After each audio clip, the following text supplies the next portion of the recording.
আমি তো চাচ্ছি খুব তাড়াতাড়ি আমি মরে যাই, তার জন্যই তো এখানে থাকতে চাচ্ছি। যখন শুনেছি আপনি গ্যাংস্টার, তখন থেকে নিজেকে এখানে থাকার জন্য প্রস্তুত করে নিয়েছি। আমি কোনো গ্যাংস্টার না, কোনো কিছু না, আমি স্বাভাবিক মানুষ। আমি তোকে মিথ্যা বলেছি, তুই যা। আরে মামা, তোমার লুক দেখেই গ্যাংস্টার লাগে। তোমার হাতে ট্যাটু করানো, তোমার বুকে ট্যাটু, তোমার ইয়েতে ট্যাটু করানো। আবে শালি চুপ থাক, আর একটা কথা বলবি না। এখন চুপচাপ এখানে বসে থাক, আর একটা বকবক করবি না, মাথা ঠান্ডা করতে দে আমাকে। তারপর তোরে দেখ কই দিয়ে আসি, সবাই তোকে খেয়ে ফেলবে। আপনি পারবেন একটা অসহায় মেয়েকে সবার হাতে তুলে দিতে? আপনার মনুষ্যত্বে বাঁধবে না?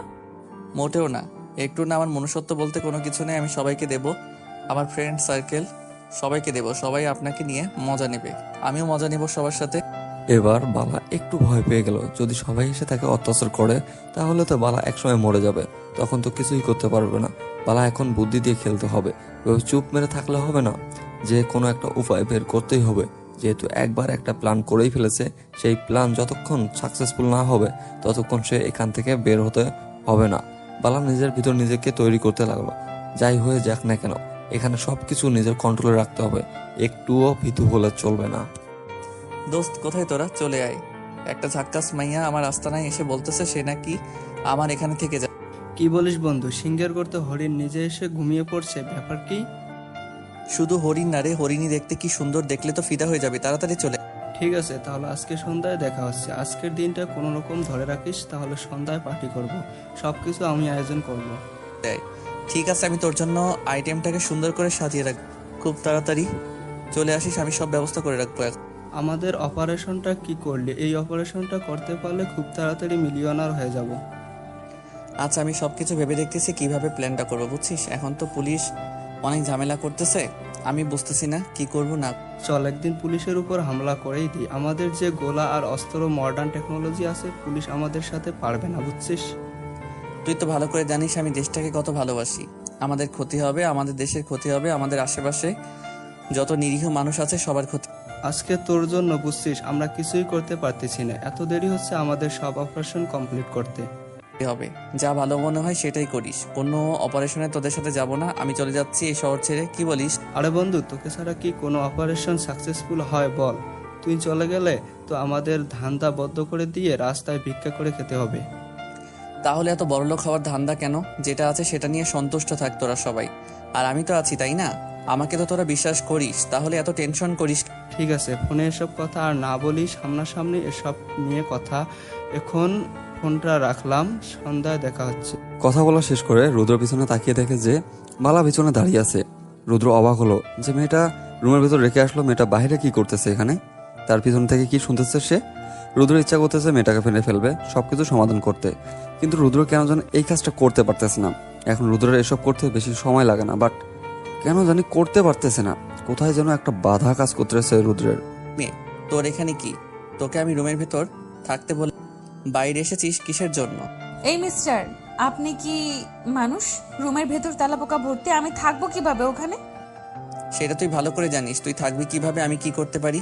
তোকে রুমে থাকতে বলেছি, রুমে থাকবি, বাইরে আসা নিস। বাহিরে আসা নিষেধ বললেই হলো? আমি বাহিরে আসবো, আপনার কি? মুখে মুখে তর্ক করবি না, তাহলে কিন্তু মোটেও ভালো হবে না, বলে দিচ্ছি।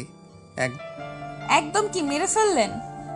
আমি তো এটার জন্য অপেক্ষা করতেছি, আপনি আমাকে কখন শেষ করে দেন আর আমার কেচ্ছা এই মেয়ে, তুই আমার কাছ থেকে কি চাচ্ছিস বলতো? তোর ইচ্ছা, তোর কিচ্ছা খতম করার খুব ইচ্ছা, তাই আজকে আমার ফ্রেন্ডের ডাকলাম তোকে সন্ধ্যার মধ্যে সবকিছু। আপনার লজ্জা করে না একটা মেয়েকে ফ্রেন্ডদের হাতে তুলে দিতে?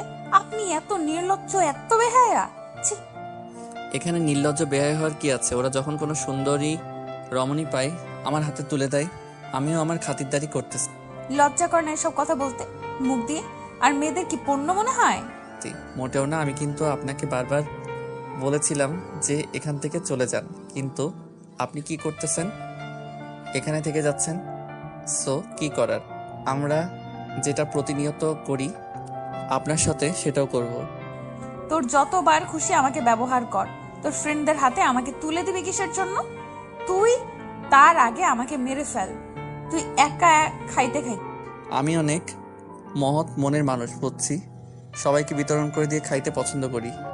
তুই আমার দিকে তাকা, আমাকে দেখে কি তোর নষ্ট মেয়ে মনে হয়? তোকে ভালো লেগেছে তাই তোর সাথে এসেছি। তোকে যে এতবার বলেছি তুই এখান থেকে চলে যা, তাহলে যাচ্ছিস না কিসের জন্য সেটা আমাকে বল। আমার ইচ্ছা করতেছে তোর সাথে কিছুদিন থাকবো, সময় কাটাবো, তারপর চলে যাব। এখন হইছে? আমার পক্ষে যে সম্ভব না এটা করা, তুই কেন বুঝতেছিস না? চলে যা তুই, ভালোভাবে তোর জন্য। তোর পক্ষে সব সম্ভব। তুই আমাকে এখানে রাখবি, আমি কোনো কিছু জানি না, আর সবার কাছ থেকে লুকিয়ে আমাকে এখানে তুই রাখবি। আমি শুধু তোর সাথে সময় কাটাতে চাই, অন্য কারোর সাথে না। এই মেয়ে, তুই কি বোঝাতে চাচ্ছিস বুঝতে পারতেছি না। তুই কি বলতেছিস এসব আবল তাবল কথা? আমি শুধু তোর সাথেই থাকতে চাই, অন্য কারোর সাথে না। তোর সাথে ঘুমাতে চাই, তোর সাথে। আমি এই জবাবটা দেখতে চাই না। আমি বুঝলাম না তোর কথা। আমার সাথে এই জগৎ দেখবি মানে কি বোঝাতে চাচ্ছিস তুই? আমিও এই আন্ডারওয়ার্ল্ডের একজন ডন, আমার হাতে অনেক নেটওয়ার্ক আছে, দেখবি। মানে কি বোঝাতে চাচ্ছিস তুই?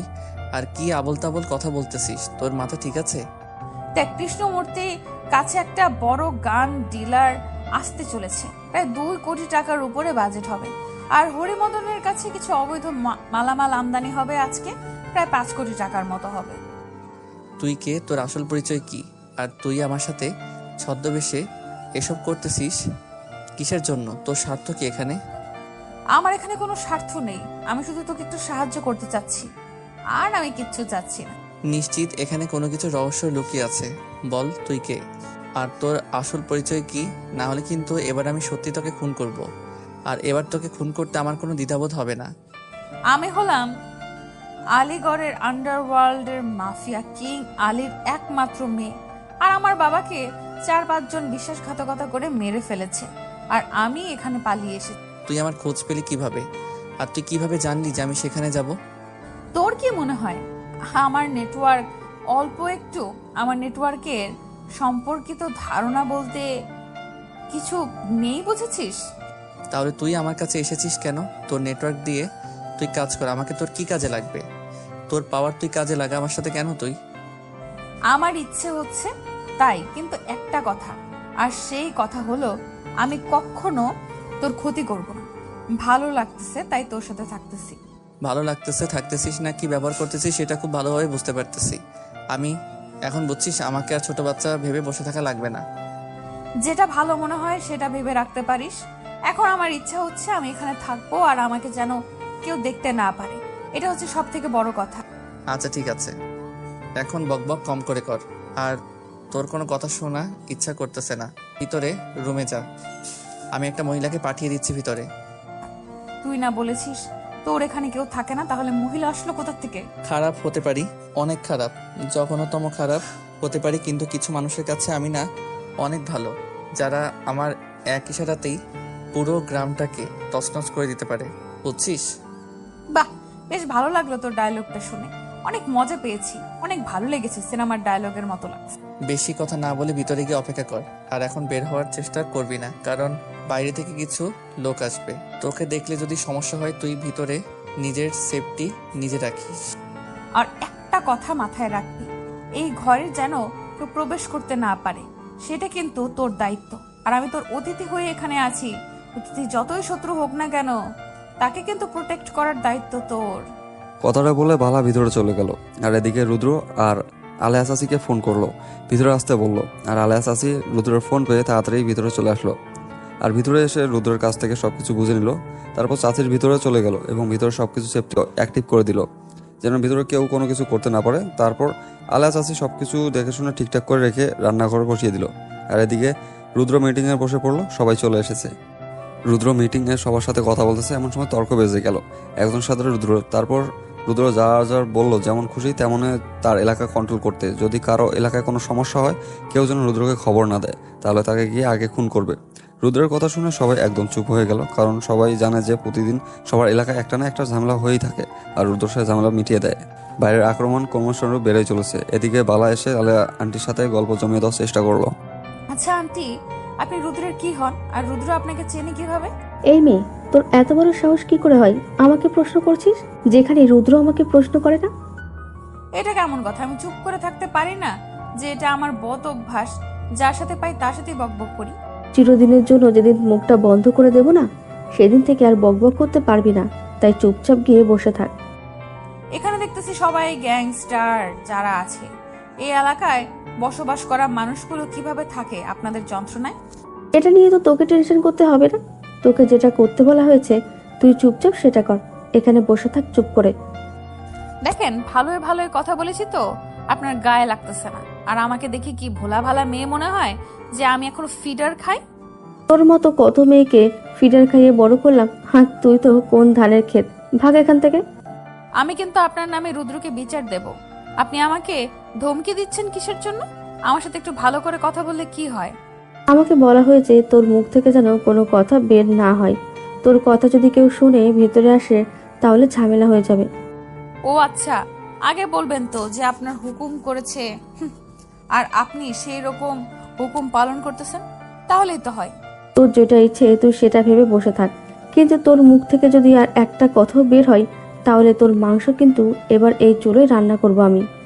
আলেয়ার কথা শুনে আর আলেয়ার ভঙ্গি দেখে বালা সেখানে আর কোনো কথা বললো না, চুপচাপ সেখান থেকে দূরে গিয়ে বিছানায় বসে পড়লো।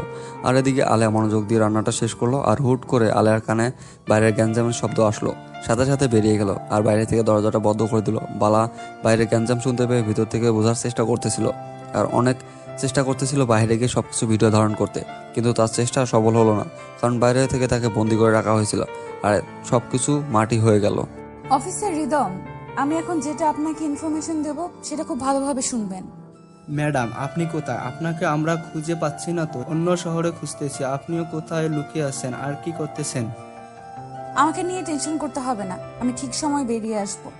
কিন্তু আমি তোমাকে যে ইনফরমেশনগুলো দিব সেগুলো সংরক্ষণ করে রাখবে, আর যখন যেটা লিক করতে বলবো ঠিক তখন সেটা লিক করবে, তার আগে না। ঠিক আছে ম্যাডাম, কিন্তু আপনি এখন কোথায় আছেন? আপনাকে নিয়ে সবাই টেনশন করতেছে, আর আপনার ফ্যামিলি তো সবাই অনেক টেনশনে আছে। আপনি তাদেরকে জানিয়ে দেবেন যে আমি একদম সেফ আছি আর আমার কোনো সমস্যা হবে না। আর যদি আমার খোঁজ খবর না পাওয়া যায় 1 মাসের মতো, তাহলে ধরে নেবেন যে আমি দেশের জন্য নিজের জীবনটা দিয়ে দিয়েছি। কি বলছেন ম্যাডাম এসব? আপনি, আপনার মাথা ঠিক আছে? আমরা অপারেশনে সবাই মিলেই করব। আপনি একাই কেন ওখানে? কি করতেছেন? আপনি কই? সময় হলে সবকিছু তো জানতেই পারবেন, তাহলে এত উত্তেজিত হচ্ছেন কেন? আচ্ছা ম্যাডাম, আপনি যেটা বলবেন সেটাই করব। কিন্তু ম্যাডাম, এটা কি আমি কাউকে জানাবো নাকি আপনার আর আমার মাঝে থাকবে? কোনটা? এটা শুধু আপনি জানবেন, আর কেউ জানবে না। আর আর আমি যেগুলো লিংক পাঠাবো সেগুলো শুধু সংরক্ষণ করে রাখবেন। ভিডিও ফুটেজগুলো পাঠাবো আপনাকে, শুধু সংরক্ষণ করে রাখবেন। ঠিক আছে ম্যাডাম। আর আপনি কোথায় থাকেন, কি করেন না করেন, কোনো বিপদে হলে আমাকে সঙ্গে সঙ্গে ইনফরমেশন করবেন। আচ্ছা ঠিক আছে, এখন এখানে একটু গ্যাঞ্জাম হচ্ছে, আমি সেগুলো কোনোভাবে ভিডিও করে আপনাকে পাঠিয়ে দিচ্ছি। আপনি শুধু এগুলো সংরক্ষণ করে রাখবেন। আচ্ছা ম্যাডাম, আপনি যেটা বলবেন সেটাই হবে। আমি কোনো অতিরিক্ত কাজ করব না। কথাটা বলে ফোনটা রেখে রিদম তার নিজের ডেস্কটপে সব ইম্পর্টেন্ট ফাইল রেখে বাকি সবগুলো ডিলিট করে দিল। একটা ফাইল তৈরি করলো, সেখানে সব ডকুমেন্ট রাখবে যাতে করে যে কোনো সময় সেগুলো কাজে লাগাতে পারে। আর এদিকে বালা তো থেকেই কোনোভাবে সেই ভিডিও ফুটেজগুলো নিতে পারতেছে না। বেশ কিছুক্ষণ পর চিল্লাচিল্লির শব্দ কমে আসলো। তোদের কি মনে হচ্ছে তোরা আমাকে এরকম বড় ধমক দিবি আর আমি ভয় পাবো তোদের? দেখো বাবা, তুমি এখনো অনেক ছোট বাচ্চা, তোমাকে ধমক দিচ্ছি না, তোমাকে আমি বোঝাচ্ছি, বুঝছো? একটু আগে তো ফিডার খাইলাম, ফিডার খেয়ে এখানে এসে মিটিং করলাম, বুঝছেন? তুমি না ভালোই মজা করতে পারো। তোমার মতো বুদ্ধিমান ছেলে এত কাজের না, তাই না? এখন কি আপনি এখান থেকে ভালোই ভালোই চলে যাবেন নাকি আমি উল্টাপাল্টা কোনো কিছু করব? দেখো বাবা, তোমাকে আমি বোঝাতে এসেছি, তোমার জীবনটা এখনো অনেক দূর পড়ে আছে, তুমি সবকিছু ছেড়ে চলে যাও। আপনি আমাকে বুঝছেন কি মনে করেন? কোনো কিছু মনে করিও না কচি খোকা, কারণ তুমি খেলার মাঠে প্রথম নামছো, তাই কিছু বোঝো না। খেলার মাঠে নতুন, কিন্তু আগে থেকে ধারণা আছে বটে অনেক। ও আচ্ছা, তাই নাকি? এত ধারণা দিয়ে কি করবে? এমন কিছু না, ফুটবল খেলবো, ক্রিকেট খেলবো, সাথে কাবাডি খেলবো, সাথে একটু গুলি খেলবো। তুমি ভালোই কথা বলতে পারো, বোঝো নাই? তোমার কথা তারিফ করতে হয়। দেখেন, আপনার এই বিজনেস এখানে চলবে না। এখন যদি আপনার এই ধান্দা এখান থেকে বন্ধ করে আপনার এলাকা ছেড়ে চলে যান না, তাহলে। তুমি কি আমাকে ধমকি দিচ্ছ এখান থেকে চলে যাওয়ার জন্য? আর যদি চলে না যাই তাহলে কি হবে শুনি? মুখ দিয়ে বলে কি লাভ যদি করে দেখাতে না পারি? তাই না, তার থেকে ভালো আপনাকে 3 দিন পর দেখিয়ে দেব কি হয়। তোমার দম আছে বলতে হবে, আমি দেখার জন্য বিজনেসটা এখানে করতেছি, তুমি দেখি 3 দিন পর কি করতে পারো। কথাটা বলে কালোর সানগ্লাস চোখে লাগিয়ে কমল সেখান থেকে চলে গেল। আর এদিকে রুদ্র মুচকি হাসি দিল, একটা ছোট ভাইয়ের দিকে তাকিয়ে একটা দুষ্ট মিষ্টি হাসি দিল। তারা সবকিছু বুঝে গেল যে কি করতে হবে এখন তাদের। তারা চুপচাপ সেখান থেকে বেরিয়ে গেল আর সবাইকে খবর দিল যে বড় ভাইদের আদেশ এসে গিয়েছে, সবাইকে কাজে নামতে হবে 3 দিন পর। সবাইকে অস্ত্র রেডি রাখার জন্য আর ময়দানে নামার জন্য নিজেদের প্রস্তুত করতে 3 দিন সময় দেওয়া হলো। আরে রুদ্র, মাথা ঠান্ডা করে কাজ করো, এরকম করলে তো চলবে না, তাই না? আপনি তো সব শুনলেন, সে আমাকে কাছে চ্যালেঞ্জ করে গেল, সে নাকি আমাকে টেক্কা দিয়ে এখানে ধান্দা করবে। ধান্দা করতে দাও না কেন? তুমি তো দেখে একটু অবুঝ হয়ে গিয়েছো। অনেকদিন থেকে গ্রামের মানুষগুলো ফ্রিতে কোনো কিছু পাচ্ছে না, এই 3 দিন তাদেরকে একটু হুকুম দাও, তারাও ফ্রিতে কিছু। আপনি তাহলে আপনার কাজটা চালিয়ে যান, গ্রামের মানুষদের বলে দেন আপনি তো গ্রামের সর্দার।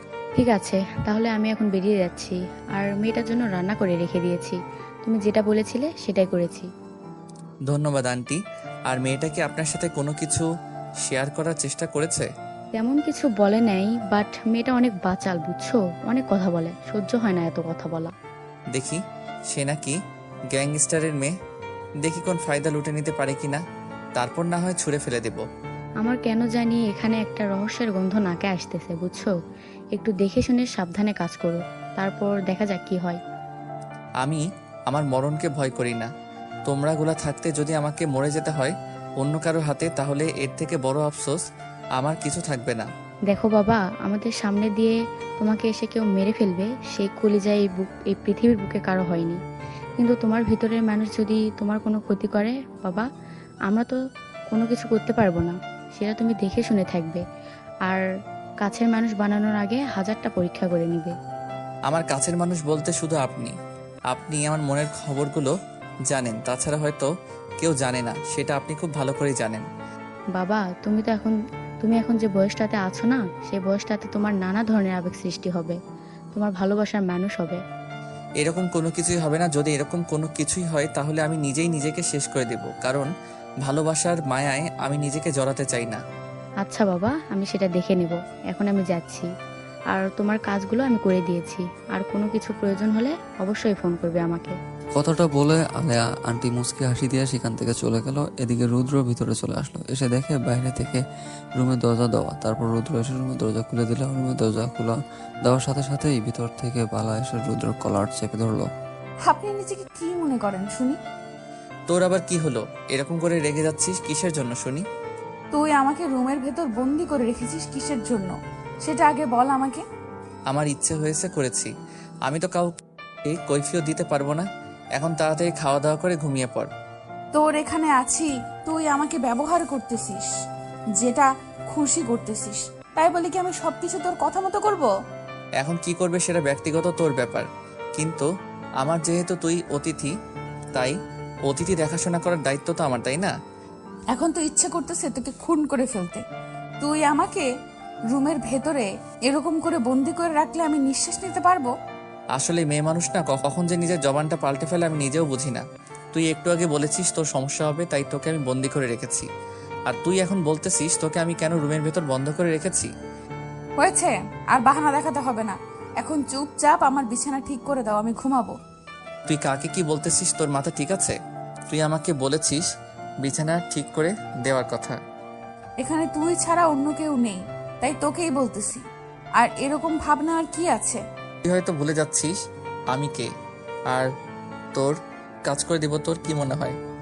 দেখ, আমি এত বড় হয়েছি, জীবনে কোনো কাজ নিজে করিনি, আর আজকে এখানে বিপদে পড়েছি বিধায় তুই আমার সাথে এরকম করছিস। শালি, আমি তোকে এখানে নিয়ে এসেছি না তুই আমার সঙ্গে এসেছিস, কোনটা? না হয় আমি তোর সাথে, তাই তুই আমার সাথে যা ইচ্ছা করছিস তাই করতে পারিস না, তাই না? এখান থেকে চলে যাবি কালকে, কে সন্ধ্যার বাইরে ছেড়ে দিয়ে আসবো, তুই চলে যাবি এখান থেকে। বিপদের সময় কেউ কাউকে সাহায্য করতে চায় না, এটা বললেই তো পারিস। চলে যাব, সমস্যা নেই। কথাটা বলে বালা কান্না করতে করতে বিছানায় গিয়ে শুয়ে পড়লো। আর রুদ্র পড়ে গেল মহাবিপদে। জীবনে কোনো মেয়ের সাথে এরকম ঘটনা ঘটেনি তার জীবনে। আজকে প্রথম সে কি করবে না করবে বুঝে উঠতে পারতেছে না। রুদ্র ইচ্ছা করতেছে মেয়েটাকে শেষ করে দিতে, কিন্তু পারতেছে না কোনো একটা অজানা কারণে। তারপর চুপচাপ বিছানায় গিয়ে এক সাইডে বসে পড়লো। রুদ্র মনে করেছিল যে এমনিতেই হয়তো রাগ করে আছে, কিন্তু গিয়ে দেখে সত্যি সত্যি ফপিয়ে ফপিয়ে কান্না করতেছে বালা। এই মেয়ে, এমন কি বলেছি যার জন্য এইভাবে কান্না করতে হবে? তাড়াতাড়ি উঠে খাবার খেয়ে নে। আমার ইচ্ছা, আমার যখন ক্ষুধা লাগবে তখন আমি খেয়ে নেব, কাউকে এখানে নজরদারি করতে হবে না। মাথা গরম আছে আজকে, তুই যদি আরেকটু মাথা গরম করিস তাহলে কখন যে কি হবে। তোর মাথা গরম তাতে আমার কি হয়েছে? আমার মাথা কি ঠান্ডা আছে? তুই আমার চোখের সামনে থেকে চলে যা, তোকে আমি দেখতে চাচ্ছি না এখন। দেখতে হবে না, তুই এখন খাবার খেয়ে নিয়ে তোর যেটা খুশি সেটাই করতে পারিস। অতিথি বলে কথা, না খেলে কেমন হয় না? বেহায়ার মতো আমার সাথে কথা বলতে হবে না। তুই এখন এখান থেকে চলে যা, বুঝছিস?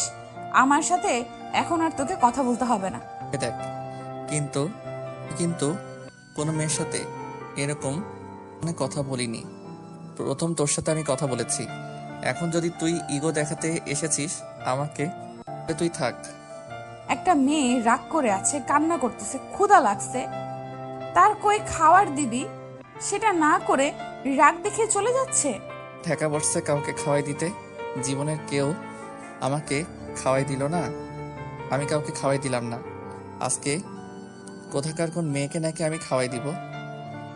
2 দিন হলো এখানে আছি, আর আপনি আমার সাথে সময় কাটিয়েছেন, আর এখন বলছেন চেনেন না, খাওয়াই দিতে পারেন না।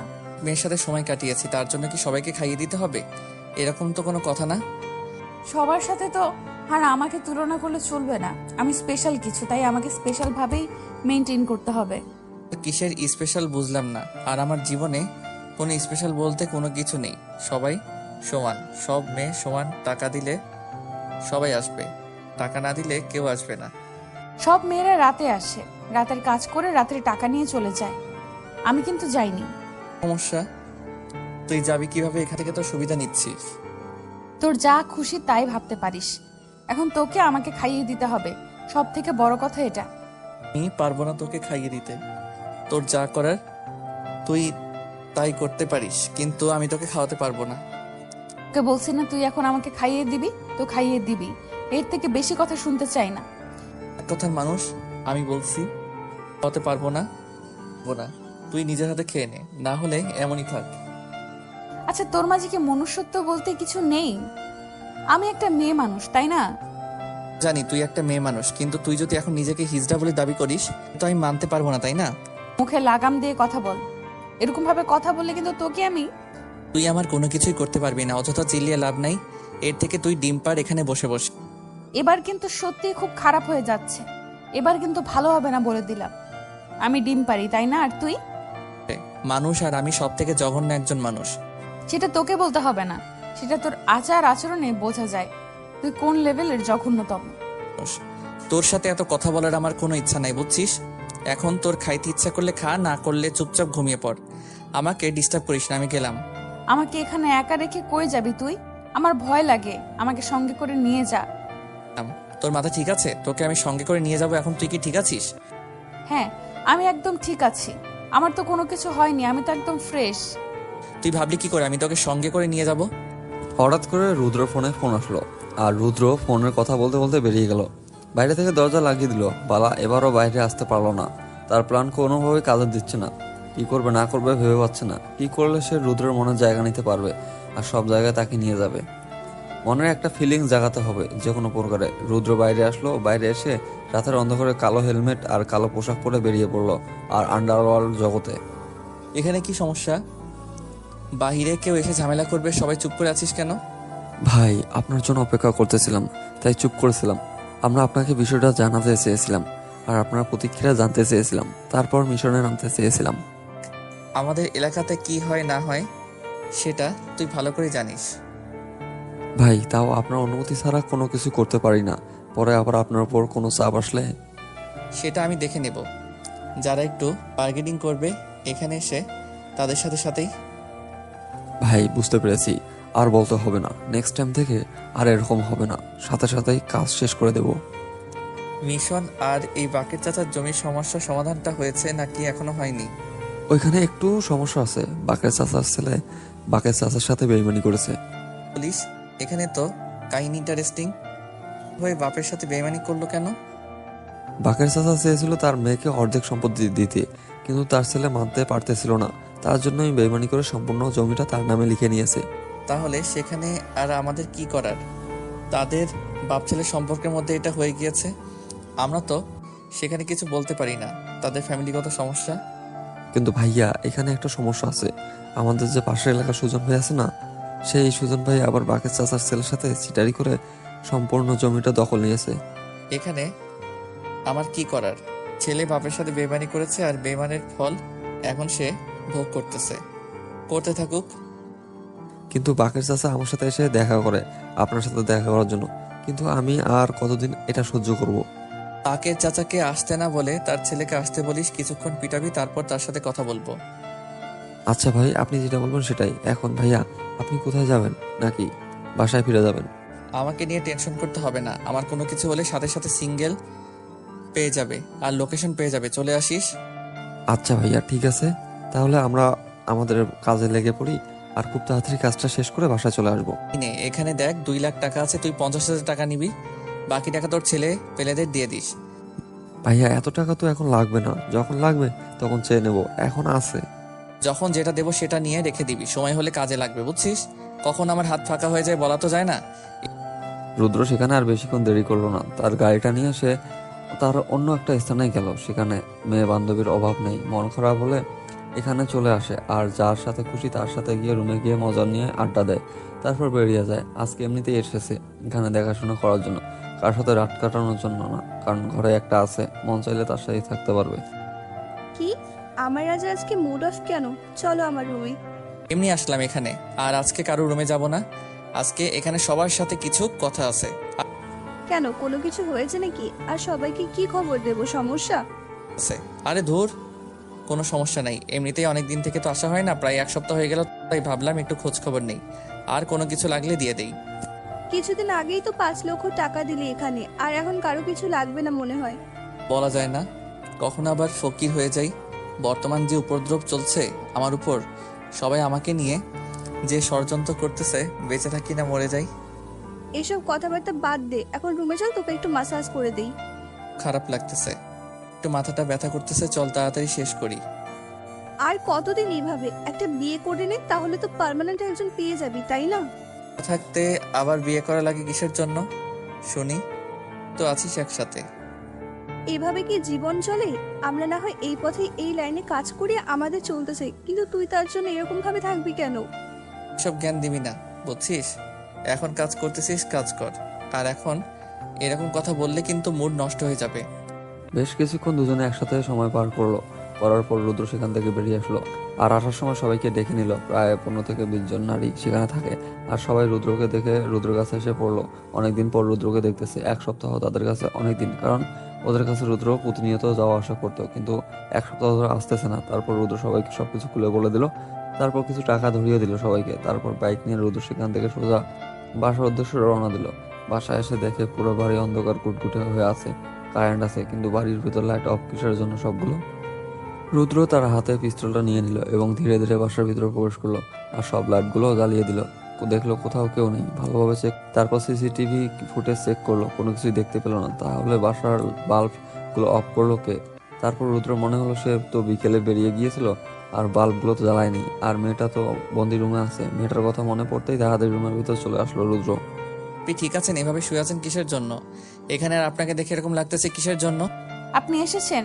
প্লিজ, আমার খুব ভয় লাগতেছে এখানে একা আমি, চারিদিকে কেমন ভুতুরে একটা ভাব। আশেপাশে কোনো ভূত নেই, এত ভূতের ভয় পেতে হবে না, আর আমি চলে এসেছি। এখন বলেন কি হয়েছে? আপনি এত নিষ্ঠুর, এত পাষাণ আমি জানতাম না, বিশ্বাস করেন। আপনি আমাকে একা রেখে গিয়েছেন তো গিয়েছেন, এখন রাত 10টা বাজে। এত তাড়াতাড়ি বাসায় ফিরে এসেছি, এটা আপনার জন্য মঙ্গলকর, বুঝছেন? এত তাড়াতাড়ি বাসায় ফ্রি না। আপনার বোঝা উচিত ছিল বাসায় একলা একটা মেয়ে আছে, তার ভয় লাগতে পারে। আর আপনি লাইটগুলো কোথায় কি রেখেছেন কিছুই খুঁজে পাচ্ছিলাম না, ভয়ে তো আমি শেষ। বেঁচে তো আছেন, মরে তো যাননি। মরে গেলে তো ঝামেলাটা অর্ধেক শেষ হইতো, তাই না? তাহলে আপনি আমাকে মেরে ফেলতে চাচ্ছেন? এইভাবে ভয় দেখিয়ে মেরে ফেলার থেকে ডিরেক্ট মেরে ফেলান, ঝামেলা শেষ হয়ে যাক, তাই না? আরে রেগে যাচ্ছেন কিসের জন্য? আর অবশ্যই আপনাকে রাগী অবস্থায় দেখতে অস্থির মানে অসাধারণ লাগে আমার কাছে, বুঝছেন? আপনার এই রাগী লুকটা দেখার জন্য আপনাকে রাগিয়ে দিই আমি। এখন মজা নেওয়া হচ্ছে তাই না? আমি এখানে ভয়ে মরে যাচ্ছি আর আপনি আমাকে সান্ত্বনা না দিয়ে মজা নিচ্ছেন। আমি কি করব? আপনি তো ভয়ে কান্না করতেছেন আর আমি আপনাকে কি সান্ত্বনা দেব? আপনি ছোট বাচ্চা যে আপনাকে কোলে তুলে নিয়ে সান্ত্বনা দেব? চাইলে কিন্তু সেটাও করতে পারেন, আমি কিন্তু মানা করব না। আর আমার খুব ক্ষুধা লেগেছে। আমি না আপনাকে বলেছি খেয়ে নিতে, আপনি এখনো না খেয়ে আছেন কিসের জন্য? আমি কিন্তু আপনাকে বলেছি আমি খেতে পারি না নিজের হাতে। আমাকে সব সময় আমার বাবা খাইয়ে দিত। তাহলে এখন এখানে পড়ে আছেন কিসের জন্য? আপনার বাবার কাছে যান, আপনার বাবা আপনাকে খাইয়ে দিবে। আমি তো পারবো না। আমার বাবা থাকলে হয়তো আজকে আমি আপনার এখানে এসে আমি এভাবে পড়ে থাকতাম না, আর আপনার এরকম অবহেলাগুলো সহ্য করতাম না, বুঝছেন? আজকে আমি অসহায় তার জন্য। সরি, ভুলে গিয়েছিলাম, মাফ করবেন। আমি আসলে এইভাবে বলতে চাইনি। আচ্ছা ঠিক আছে, আমি খাইয়ে দিচ্ছি। ঠিক আছে, লাগবে না খাইয়ে দেওয়া। আসলে আমি কখনো নিজের হাতে খাইনি তো, তাই ঠিক মতো খাইতে পারি না। কিন্তু আজকে থেকে শিখে নেব, সমস্যা নেই। আমি কখনো কাউকে খাইয়ে দেইনি, তার জন্য আমার লজ্জা লাগতেছিল। আমি এখন খাইয়ে দিচ্ছি, কালকে থেকে শিখে নিয়েন, বুঝছেন? আজকে আমি খাইয়ে দিচ্ছি, সমস্যা নাই। আর যদি আমার বাবা বেঁচে থাকতো তাহলে হয়তো আমাকে এই দিনগুলো দেখতে হতো না, হয়তো আমাকে এইভাবে লুকিয়ে থাকতে হতো না। চার দেওয়ালের মাঝে আমি কখনো এইভাবে চার দেওয়ালের মাঝে লুকিয়ে থাকিনি। ঠিক আছে, মন খারাপ করতে হবে না। কালকে থেকে আমি আপনাকে একবার হলে বাইরে নিয়ে যাবো আর ঘুরিয়ে নিয়ে আসবো। আপনার মন হালকা হবে। ধন্যবাদ আপনাকে আমাকে এইভাবে স্বস্তি দেওয়ার জন্য।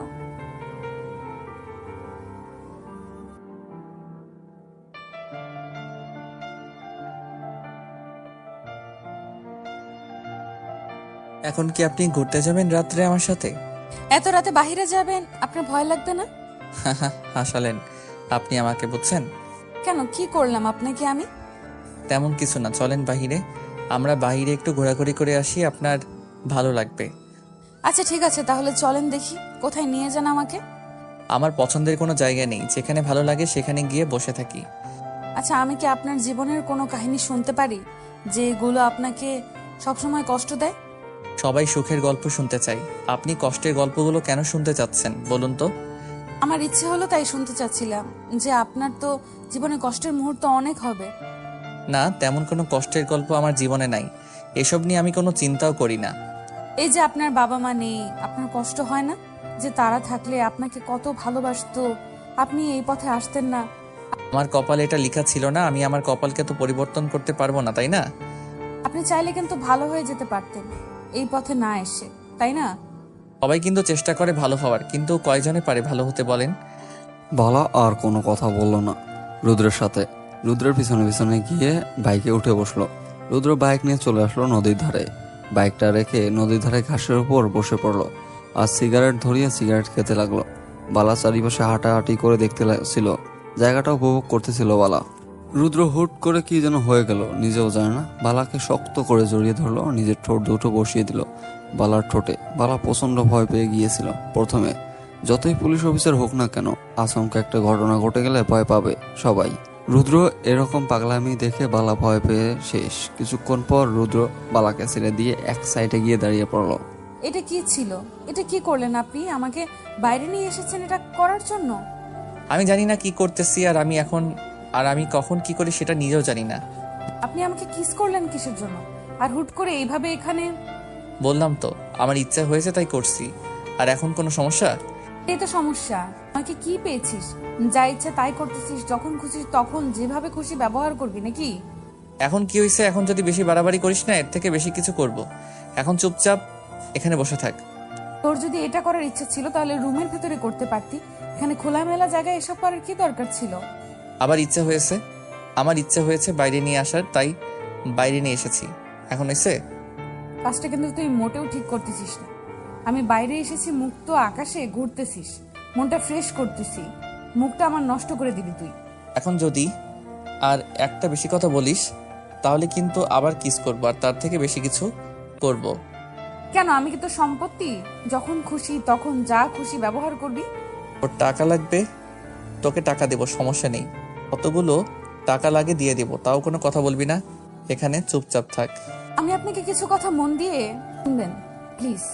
এরকম করে মিনতি করে বলা বাদ দিয়ে ভালোভাবে বল, সমস্যা নেই। আমার বাবাকে আমার আপন চাচারা মেরে ফেলেছে, বুঝেছেন? আমি অসহায়, আমাকে সেখান থেকে পালিয়ে চলে আসতে হয়েছিল।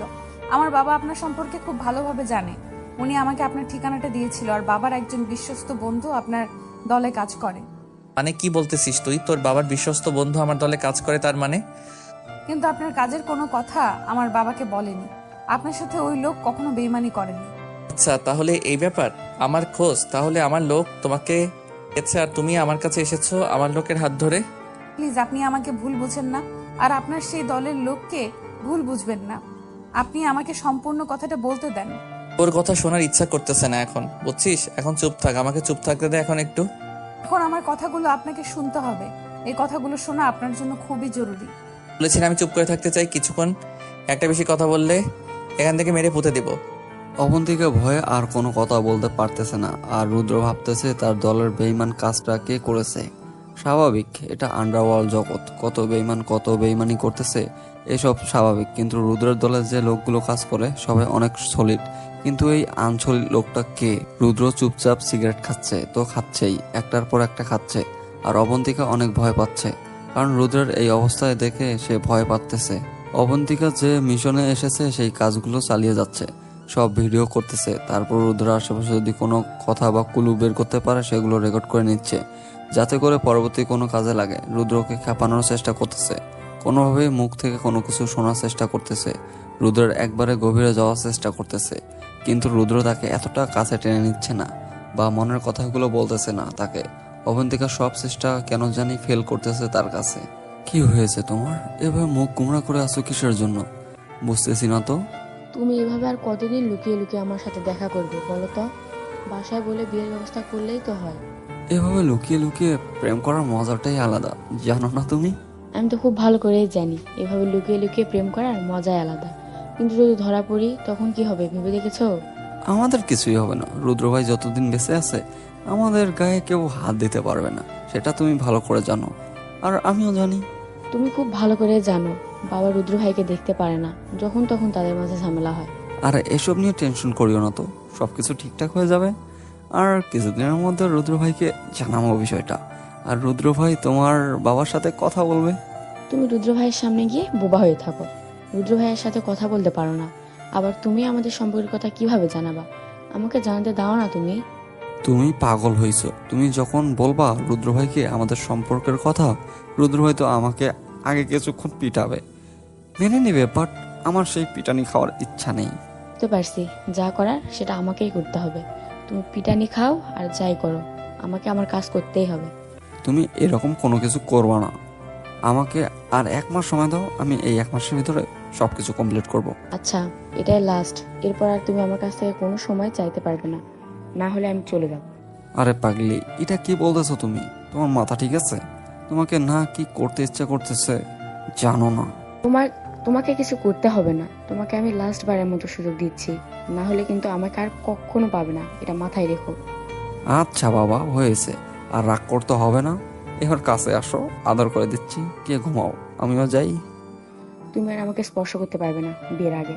এটা কেমন কথা হলো? তুমি ভালো করে জানো তোমাকে কিস না করলে আমি ঘুমাতে পারবো না। সেটা দেখার সময় আমার নেই, এখন তুমি কোনো কিছু পাবা না, কোনো কিছু পাবা না, আমাকে স্পর্শ পর্যন্ত করতে পারবে না। ভেবে দেখো, আমি কিন্তু ঘুমাতে পারবো না, আমার অনেক কষ্ট হবে। এখানে আমার কোনো কিছু করার নাই, তুমি ঘুমাতে পারবে না, তোমার কষ্ট হবে অনেক, কিন্তু আমি তো এদিকে ধুকে ধুকে মরতেছি, সেটা দেখতেছো না? কথাটা বলে নিশিতা সেখান থেকে চলে যেতে লাগলো, আর মিশন সেখানে দাঁড়িয়ে রইলো। নিশিতা কিছু দূর যাওয়ার পর আবার ঘুরে আসলো, তারপর মিশনের ঠোঁটে নিজের ঠোঁট দুটো ডুবিয়ে দিল। কিছুক্ষণ দুজনের চোখ বদ্ধ করে রইল। নিশিতা মিশনকে ছেড়ে দিয়ে কোনো কথা না বলেই চলে গেল। মিশন খুব ভালোভাবে বুঝতে পারতেছে যে নিশিতার অনেক ভয় করতেছে আর অনেক কষ্ট হচ্ছে তাকে ছাড়া থাকতে। যা করতে হবে খুব তাড়াতাড়ি এটা ভেবে চিনতে মিশন তাড়াতাড়ি বাসার উদ্দেশ্যে রওনা দিল। আর এদিকে রুদ্র এখনো সিগারেট খেয়েই যাচ্ছে। তার এরকম মাতাল অবস্থা দেখে এবার অবন্তিকা সত্যি অনেক ভয় পেয়ে গিয়েছে। একের পর এক এত সিগারেট খেলে একটা মানুষ কতদিন বাঁচবে সেটাই ভেবে একটু কষ্ট হচ্ছে অবন্তিকার। একটা মানুষের ভিতরে এত কষ্ট যে একটার পর একটা সিগারেট খেয়ে যাচ্ছে। দেখুন প্লিজ, আপনি এবার থামেন। এত সিগারেট খেলে তো আপনি আমি মরে যাব, আর আমি এটাই চাই খুব তাড়াতাড়ি আমার জীবনটা শেষ হয়ে যাক। মানে আপনি কথার কোনো কিছুই বুঝলাম না, মানে আপনার কথার কোনো কিছুই বুঝলাম না আমি। আপনি এটা কি বলতেছেন? যতদিন বেঁচে থাকবো ততদিন কষ্ট থাকবে, মরে যাব তাও কষ্ট হবে, কিন্তু সেই কষ্টগুলো কেউ দেখবে না, আমি দেখবো শুধু, আমি বুঝবো সেই কষ্টগুলো। মানুষ তো বলে মরে গেলে সব কষ্ট শেষ হয়ে যায়, আর আপনি বলতেছেন মরে গেলে আরো কষ্ট হয়। বুঝলাম না বিষয়টা। জীবনে কি এমন ভালো কাজ করেছি যে মরে গেলে পরপারে গিয়ে ভালো থাকতে পারবো? খারাপ কাজ তো কোনো কিছু করিনি যে ভালোভাবে থাকতে পারবো সেখানে। তাহলে ভালো কিছু করতেছেন না কিসের জন্য? এইভাবে নিজেকে ধ্বংসের পথে ঠেলে দিচ্ছেন কিসের জন্য? এই সমাজ আমাকে ভালো থাকতে দেয়নি, এই সমাজ আমাকে ভালো হতে দেয়নি, এই সমাজ আমাকে কখনো ভালো হতে দিবে না। আপনি চাইলে সমাজ কেন, এই সমাজের বাপও আপনাকে ভালো মতো বাঁচতে দিবে। আর আপনি তো সাধারণ একজন মানুষ। আপনি ভুলে যাচ্ছেন যে আমি কোন লেভেলের মানুষ, সাধারণ মানুষ কিভাবে আপনি আমাকে বলতে পারেন? তাহলে আপনি গ্যাংস্টার, আর গ্যাংস্টার হয়ে তো কত মানুষ ভালো হয়ে যাচ্ছে, তাই না? গ্যাংস্টার হয়ে ভালো হয়ে যাচ্ছে, কিন্তু তারা ভালো থাকতে পারতেছে না। আপনি পুলিশের কাছে আত্মসমর্পণ করেন, তাদের কাছে সবকিছু খুলে বলেন, পুরো আন্ডারওয়ার্ল্ড শেষ করে দেন, তাহলেই তো হয়ে যায়, সবাই শেষ, আপনি খুশিতে থাকতে পারলেন। আপনার মাথা ঠিক আছে, গ্যাংস্টার বা আন্ডারওয়ার্ল্ড কখনো শেষ হয়ে যায় না, আর পুলিশ আর গ্যাংস্টার আন্ডারওয়ার্ল্ড কখনো শেষ বা পতন হবে না। হুট করে গুলির আওয়াজ শুনতে পেল রুদ্র আর অবন্তিকা। দ্রুত তাড়াতাড়ি করে উঠে পড়ল এবং চলে যাওয়ার জন্য বাইকে উঠে পড়তেই চারদিকে লোকজন এসে তাকে ঘিরে ফেলল। আর ভিড়ের মাঝখান থেকে কমল এসে ভিতরে প্রবেশ করলো আর রুদ্র এর গাড়ির সামনে দাঁড়িয়ে পড়ল। তুই জানি আমাকে কি বলছিলি, আমার মনে পড়তেছে না, আরেকবার বলতো। না, ও আচ্ছা, তাহলে আপনি আমাকে মেরে ফেলার জন্য এসেছেন? আরে ছোট্ট খোকা দেখি ভয় পেয়ে গেছে, একটুতেই ভয় পেয়ে গেছো? আমি তো মানুষ, জীব জন্তু তো না যে ভয় পাবো না। ভয় তো সবাই পায়, জীবনের মায়া তো সবার আছে, তাই না? আমি তো শুনেছিলাম রুদ্র নাকি কখনো ভয় পায় না, তাহলে আমি কি সেটা ভুল শুনেছিলাম? হয়তো সঠিক, হয়তো ভুল, আমি তো সেটা নিজেও জানি না, লোকে যেটা বলে সেটাই আমি। তাই বাবা, এই কুচ্ছি খুক্কা আটাকে তোমার সাথে দেখো তো মনে হচ্ছে একদম নতুন আমার লাগতো। ও আচ্ছা, তাই লাগবে আপনার? তাই না নিয়ে যান, সমস্যা নেই তো আমার, আমার তো কারো প্রয়োজন হয় না, আপনার লাগবে আপনি নিয়ে যেতে পারেন। তাই তোমার কি কোনো ইগো নাই? তোমাকে যে আমি এখন মেরে ফেলতে এসেছি, তোমার কি আফসোস হচ্ছে না? মোটেও না, একটুও না, কারণ আমি নিজেকে সেই দিনের মৃত্যু বলে ঘোষণা করে দিয়েছি। সেদিন তোকে আমি আমার হাতে পিস্তল জুড়ে দিয়েছি।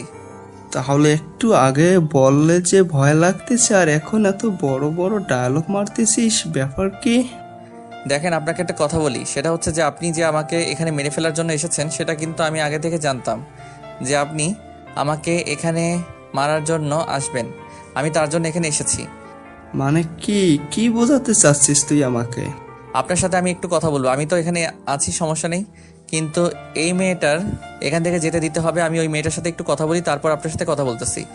কুত্তার বাচ্চা, তুই এখন আমার সাথে কথা বল, আমি তোর জম এখানে দাঁড়িয়ে আছি। দেখেন, যদি আমি কুত্তার বাচ্চা হইতাম তাহলে আমাকে কুত্তার বাচ্চা মতো দেখা যেত, মানুষের মতো না। তাই এরকম আলতু ফালতু গালিগালাজ করবে না। আর এখানে একটা মেয়ে মানুষ আছে, সুন্দরভাবে কথা বলেন, মেয়ে মানুষটাকে পাঠিয়ে দেই, আমাকে মেরে ফেলেন, সেটা পরে দেখা যাবে। কেউ কোথাও যেতে পারবে না, সবাই এখানেই থাকবা, আর দুজনকেই মেরে ফেলবো। আপনি এখান থেকে চলে যান, আর এখান থেকে হয়তো যেতে পারবেন, যেদিক দিয়ে এসেছি সেদিক দিয়ে চলে যাবেন। আপনি ভাবলেন কি করে আপনাকে এখানে একা রেখে আমি চলে যাব? দেখেন ম্যাডাম, আমি যেটা বলছি সেটা শুনেন, না হলে সবার আগে কিন্তু আপনার। প্লিজ আপনি এখন চুপচাপ থাকেন, এখানে একটাও কথা বলবেন না। উনি কি বলেন শোনেন, আর চুপচাপ এখান থেকে চলে যাব আমরা দুজন এখান থেকে। এখন কি আপনি আমার মাথা গরম করাবেন নাকি বুঝতে পারছি না। যেটা বলতেছি সেটা শুনলে সমস্যা কি? আমি যেটা বলছি সেটা শুনলে আপনার সমস্যা কি? আপনি ওনার কথা শুনলে তো হয়, উনি আমাদের যেতে দিবে, তাই না? তার মানে আপনি চাচ্ছেন যে আমি ওনার কথা শুনবো, ওনার গোলামি করব, আর তারপর আমার জীবন ভিক্ষা নিয়ে চলে যাব? মানুষকে বেঁচে থাকার জন্য অনেক সময় অনেক কিছু স্যাক্রিফাইস করতে হয়। আজকে না হয় এটা করলেন, সমস্যা কি? এই জন্য কোথাও গিয়ে মেয়ে মানুষের সাথে বন্ধুত্ব বা কোনো মেয়ে মানুষকে নিয়ে বিপদে পড়লে সেই মেয়ে মানুষকে বোঝাতে নেই। আমাকে কোনো কিছু বোঝাতে হবে না, এখন আমি যেটা বলতেছি সেটা করেন। এখন যদি আপনি মরে যান না, আমার কোনো আফসোস নাই, বুঝছেন? আপনি আমার কথা কিছু শুনলেন না, এখন আপনার খুশি, আমি তো মরার জন্য প্রস্তুত। কথাটা বলে রুদ্র পিস্তল বের করে মুচকি হেসে দিয়ে কমলের সামনে গিয়ে দাঁড়িয়ে পড়ল। কমলের লোকেরা সবাই গান পয়েন্ট করলো রুদ্রের দিকে। রুদ্র কোনো কথা বলতেছে না, চুপচাপ আকাশের দিকে একটা ফাঁকা গুলি করলো। আকাশের দিকে ফাঁকা গুলি করা দেরি, সেখানে রক্তের বৃষ্টি শুরু হতে দেরি হলো না। 5 মিনিটের ভিতরেই কমল বাদে কমলের প্রত্যেকটা লোক মাটিতে শুয়ে পড়লো। রুদ্র অবন্তিকা তার বুকের সাথে জড়িয়ে ধরে আছে, না হলে অবন্তিকার অবস্থা শেষ হয়ে যেত। তার জন্য অবন্তিকাকে জড়িয়ে ধরে রেখেছে। কমল, এবার বল কি করবি? পালিয়ে যাবি নাকি নিজের জীবন দিবি? বাবা আমার ভুল হয়েছে, আমাকে মাফ করে দাও বাবা। আমি সত্যিই জানতাম না বাবা, আমার ভুল হয়েছে। সবাই না এটাই বলে, যখন বিপদে পড়ে এটাই বলে, কিন্তু আমি কখনো এটা বলি না। আমি বলি আমার জীবনটাই নিয়ে নে। বাবা আমার ভুল হয়ে গেছে বাবা, আমার জীবনে মায়া আছে আমার কাছে। প্লিজ বাবা আমাকে যেতে দাও, আমার সন্তান আছে। কুত্তার বাচ্চা, এবার পায়ে ধরে মাপ চাওয়ার কি আছে? এত ছোট কলিজা নিয়ে এরকম করিস কিসের জন্য? তোকে বলেছিলাম না দেখিয়ে দেবো। আমি কথা বলে চুপ করে থাকার লোক না, কাজে দেখিয়ে দেওয়ার লোক। বাবা আমার ভুল হয়ে গেছে, আমি জীবনেও তোমার এলাকাতে আর আসবো না, আর তোমার বিরুদ্ধে জীবনেও কথা বলবো না আজকের পর থেকে। তোর জীবন থাকলে তো তুই আমার বিরুদ্ধে কথা বলবি বা আমার এলাকায় আসবি, তাই না? বাবা এরকম করিও না প্লিজ বাবা, আমাকে মাফ করে দাও, আমাকে দাও বাবা। এভাবে বললে তো ছেড়ে দেওয়া যায় না। আমার তো এখানে কোনো কিছু করার নাই। আমার ছোট ভাইরা যেটা ফয়সালা করবে সেটাই। আমি যাচ্ছি, তোর যেটা খুশি সেটা করতে পারিস ওদের সাথে। বাবা এরকম করো না বাবা আমার সাথে, প্লিজ বাবা আমাকে ছেড়ে দাও বাবা। রুদ্র কোনো কথা না বলে চুপচাপ সেখান থেকে অবন্তিকাকে সঙ্গে করে নিয়ে বাসার উদ্দেশ্যে রওনা দিল। আর এদিকে তার ছোট ভাই যত ছিল সবাই সব কাজ কমপ্লিট করে সবগুলোকে নদীতে ফেলে দিল। তারপর যে যার কাজে ব্যস্ত হয়ে পড়লো। পরের দিন সকালবেলা সবাই চায়ের দোকানে আড্ডা দিচ্ছিল। রুদ্র এর ঘুম ভেঙে গিয়েছে। ঘুম থেকে উঠে দেখে অবন্তিকা রুমের ভিতরে নেই। রুদ্র আর সেদিকে ভুরুক্ষেপ না করলে আবারও ঘুমিয়ে পড়লো। কালকে রাতে নদীর ধারে কি হয়েছিল শুনি? কই কি তেমন কোনো কিছু হয়নি, আমি তো কিছুই জানি না। আমি তো গিয়ে ঘুমিয়ে পড়েছিলাম। দেখো, আমাকে মিথ্যা কথা বলবা না, তাহলে কিন্তু মোটেও ভালো হবে না। আরে পাগলি, তেমন কোনো কিছু হয়নি, আমি জানি না ওইসব। আমি গিয়ে সোজা ঘুমিয়ে পড়েছিলাম সত্যি। তোমাকে বলতে হবে না, আমি রুদ্র ভাইয়াকে জিজ্ঞেস করে নিব কি হয়েছিল। আমি রুদ্র ভাইয়ের বাসায় যাচ্ছি। আসলে গতকাল কমল নামে একজন গ্যাংস্টার রুদ্র ভাইকে মারার জন্য প্ল্যান করেছিল। রুদ্র ভাই সঙ্গে সঙ্গে আমাদেরকে জানিয়ে দেয়। আমরা সেখানে উপস্থিত হওয়ার পর রুদ্র ভাই বেঁচে যায় কোনোভাবে। কি বলো, রুদ্র ভাইয়ের উপর অ্যাটাক হয়েছিল আর আমরা কেউ জানতে পারলাম না? গ্রামবাসী বলো কি, রুদ্র ভাইয়ের উপর অ্যাটাক হয়েছে? এত বড় খবর তুমি? শুধু তুমি জানো না, বাকি গ্রামবাসী সবাই জানে। এত হাইপার হওয়ার কিছু নেই, চুপচাপ থাকো। ও আচ্ছা, তাহলে আমি কোথায় ছিলাম? আমি কি অন্য জগতে ছিলাম নাকি? বুঝছি, কাল ক্লান্ত ছিলাম তো, তাই হয়তো ঘুমিয়ে পড়েছিলাম তাড়াতাড়ি। ঘুমিয়ে পড়বে না তো কি করবে ছোট বাচ্চা? এই দেখো, ভালো হবে না কিন্তু। মোটেও তুমি আমাকে ছোট বাচ্চা বলবে না। ছোট বাচ্চাদের ছোট বাচ্চাই বলতে হয়, তাই না? কালকে তুমি রাত 9টার আগেই ঘুমিয়ে পড়েছো। আচ্ছা চলো, রুদ্র ভাইয়ের কাছে আয়, আমরা দুজন গিয়ে আজকে বলে আসি। আসলে তুমি পাগল হয়ে গিয়েছো, তোমার মাথায় কোনো কিছু ঠিক নেই। তুমি নিজেকে ঠান্ডা করো।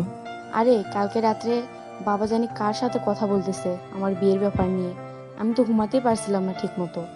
তুমি কখন কি বলতেছো না বলতেছো তোমার মাথা কাজ করতেছে তো ঠিক মতো? তুমি কি একটু আগে কি বললা? তুমি গতকালে অনেক ক্লান্ত ছিলা, ঘুমিয়ে পড়েছিলা, আর এখন কি বলতেছো? আসলে টেনশনে কি থেকে কি হয়ে যাচ্ছে আমার, আমি নিজেই বুঝতে পারতেছি না। আসলে আমার কি করা উচিত আমি বুঝতেছি না। তোমাকে এখন কোনো কিছু করতে হবে না বা কোনো কিছু বুঝতেও হবে না। তুমি থাকো, আমি রুদ্র ভাইয়ের কাছে গেলাম। রুদ্র ভাই ডাকতেছে। আমাকে সাথে করে নিয়ে গেলেই তো পারো, তাহলে আমি কথা বলে আসতে পারতাম, তাই না? সময়টা হোক, নিয়ে যাবো তো, তাই না? আমি বলতেছি না 1 মাস সময় চেয়েছি, 1 মাসের ভিতরে সবকিছু কমপ্লিট করলেই তো হলো। আচ্ছা যাও তাহলে, আমিও যাই, বাসায় কিছু কাজ বাকি আছে, কাজগুলো শেষ করে গিয়ে রাতে দেখা হবে। কথাটা বলে নিশিতা সেখান থেকে চলে গেল। আর এদিকে মিশন রুদ্রের বাসার উদ্দেশ্যে রওনা দিল। রুদ্র ঘুম থেকে উঠে ফ্রেশ হয়ে এখনো বিছানায় বসে আছে, কিন্তু এদিকে অবন্তিকার মুখ গুমরা করে বসে আছে। কালকের ওই ঘটনার পর থেকে রুদ্রের সাথে একটা কথাও বলতেছে না সকাল থেকে, এখনো কোনো কিছু খায়নি পর্যন্ত। এই মেয়ে আর কতক্ষণ এভাবে থাকবেন আপনি? সেটাই বলেন তো শুনি। আপনাকে বলছি না আমার সাথে কথা বলবেন না, তারপরও কথা বলতেছেন কিসের জন্য? কথা বলতে হবে না আমার সাথে, অন্তত খেয়ে নিয়ে আপনি বড় লোকের মতো চুপ করে থাকেন, আমি কিছু বলবো না। আমার ক্ষুধা নেই, আমি এখন খাবো না। যখন ক্ষুধা লাগবে তখন খেয়ে নেব, নিজে থেকে আপনাকে কিছু করতে হবে না। দেখেন, আপনি এভাবে মুখ গোমরা করে থাকলে না আপনাকে মোটেও ভালো দেখায় না, তাই এইভাবে না থেকে আমাকে ভালো দেখাক বা না দেখাক সেটাতে আপনার কিছু যায় আসে না, বা আমার কোনো। এবার কিন্তু মোটেও ভালো হচ্ছে না। আমি কিন্তু কি করব বুঝতে পারতেছি না। আপনি কিভাবে পারলেন এতগুলো মানুষকে নৃশংসভাবে শেষ করে দিতে? আপনার কি ও আচ্ছা, তাহলে এই ব্যাপার। সেই ঘটনার জন্য এত মন খারাপ? এগুলো তো স্বাভাবিকের থেকে কত ভয়ঙ্কর হয়ে যায়। আসলে আপনি মানুষ নামের কলঙ্ক। আপনি এতগুলো মানুষকে এভাবে নিষ্ঠুরভাবে শেষ করে দিলেন। তার মানে ওরা যদি আমাকে মেরে ফেলতো তাহলে আপনি খুশি হইতেন, তাই তো? আমি কি সেটা বলেছি আপনি ভালো হতে চেয়েছেন? আপনি কেন এটা করলেন? ওরা যেটা চেয়েছে সেটা দিলেই তো আপনার সাথে ওরা ঝামেলা করতো না। ও আচ্ছা, তাহলে আপনার মনে এ ধারণা ঠিক আছে। নেক্সট টাইম যখন কোনো ঝামেলা হবে না তখন ওরা যেটা চাইবে সেটাই দিয়ে আসবো। কমল যেমন আপনাকে চেয়েছিল, আপনাকে দিলে হতো, ওই ঝামেলাটাও হতো না, তাই না? তারপর কমল আপনাকে নিয়ে গিয়ে সবাইকে দিয়ে দিত আর আপনি রাতের রানী হয়ে যেতেন। খুব ভালো হতো। তাহলে কি আপনি আমার জন্য সবাইকে মেরে ফেলেছেন এইভাবে? কেন আমি আপনার জন্য সবাইকে মেরে ফেলবো? আমার পার্সোনাল ছিল তাই। সত্যি করে বলেন না কেন, আমার জন্য এসব করেছেন নাকি? মোটেও না, এখন আমি আপনাকে খাইয়ে দিচ্ছি, আপনি চুপচাপ খেয়ে নেন, না হলে কিন্তু ভালো হবে না। কথাটা বলে রুদ্র খাবার প্লেট হাতে করে নিয়ে গিয়ে অবন্তিকার সামনে দাঁড়িয়ে পড়লো আর খাবার তুলে অবন্তিকার মুখের সামনে ধরলো। অবন্তিকা আর না করতে পারলো না। অবন্তিকা চুপচাপ খেয়ে নিল আর অবন্তিকার মনের ভিতর একটু ভালো লাগা কাজ করতেছে যে তার জন্য আজকে এমন একটা ফিলিংস কাজ করতেছে তার মনে। তার মিশন দিন দিন সফল হতে চলেছে। আচ্ছা, আপনি কি কখনো কারো প্রেমে পড়েননি? হা হা হা। হাসতেছেন কেন? ব্যাপারটা বুঝলাম না। কেন, আপনার কি মন নেই? আমি আর প্রেম, মন থাকলে যে প্রেমে পড়তে হবে এরকম তো কোনো কথা নেই। আপনি তো আমাকে খাইয়ে দিচ্ছেন, ঠিক আছে, কিন্তু আপনি কি খাইছেন?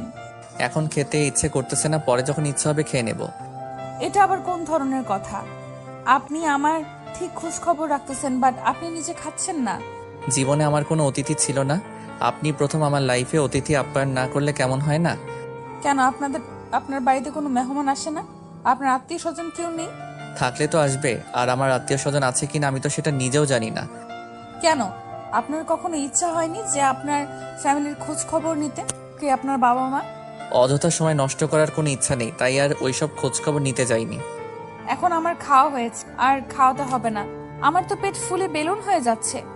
আপনার কথায় মাঝে মাঝে এমন কথা উঠে আসে না, না হেসে থাকতে পারি না।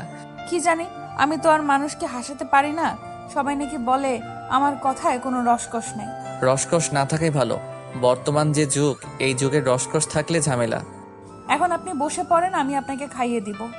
আমার না খুব ইচ্ছা কাউকে খাওয়াবো, বাট কাউকে খাওয়াতে পারিনি জীবনে। আমার না ইচ্ছা নেই কারো হাতে খাওয়ার, বুঝেছেন? আমার ইচ্ছে করতেছে না এখন খাইতে। এটা আবার কোন ধরনের কথা হলো? আপনি আমাকে খাইয়ে দিচ্ছেন, ঠিক আছে, আমি খাইলাম তো। যখন আমার খাইতে ইচ্ছে করবে তখন খেয়ে নেব, এখন এসব ভালো লাগতেছে না।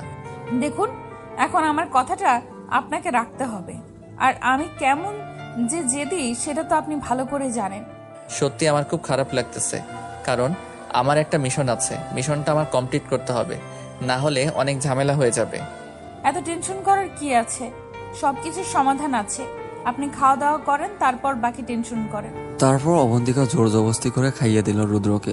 রুদ্র প্রথমে খেতে না চাইলেও পরে আবার খেয়ে নিল। কি জানি মনে করে অবন্তিকা এই প্রথম কাউকে খাইয়ে দিচ্ছে, আর অবন্তিকা ভুলে যাচ্ছে তার দায়িত্বের কথা। এখন দিন দিন কেমন জানি হয়ে যাচ্ছে অবন্তিকা।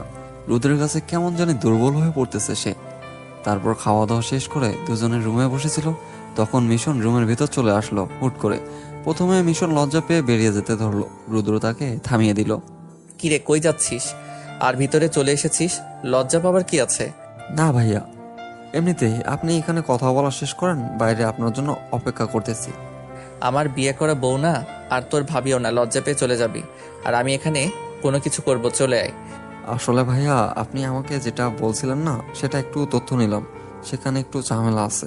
আমি আগে থেকে জানতাম সেখানে ঝামেলা হবে, আর একটু না অনেক বড় ঝামেলা হতে চলেছে। আচ্ছা ভাইয়া, তাহলে আমি সবাইকে খবর দিচ্ছি। আর তোদেরকে কিছুই করতে হবে না, যা করব আমি একা করব, কারণ এটা জীবন মরণের খেলা। আমি মরে গেলে কান্না করা থাকবে না, কিন্তু তোরা মরে গেলে অনেকে কান্না করার থাকবে, আর অনেকে অভিশাপ দিবে আমাকে। ভাইয়া, এটা আপনি কি বলতেছেন? আপনি জীবনের রিস্ক নিয়ে সেখানে যাবেন আর আমরা এখানে বসে থাকবো, এটা কিভাবে? দেখ, তুই কোথায় কি করিস না করিস সব কিন্তু আমার নলেজে আছে।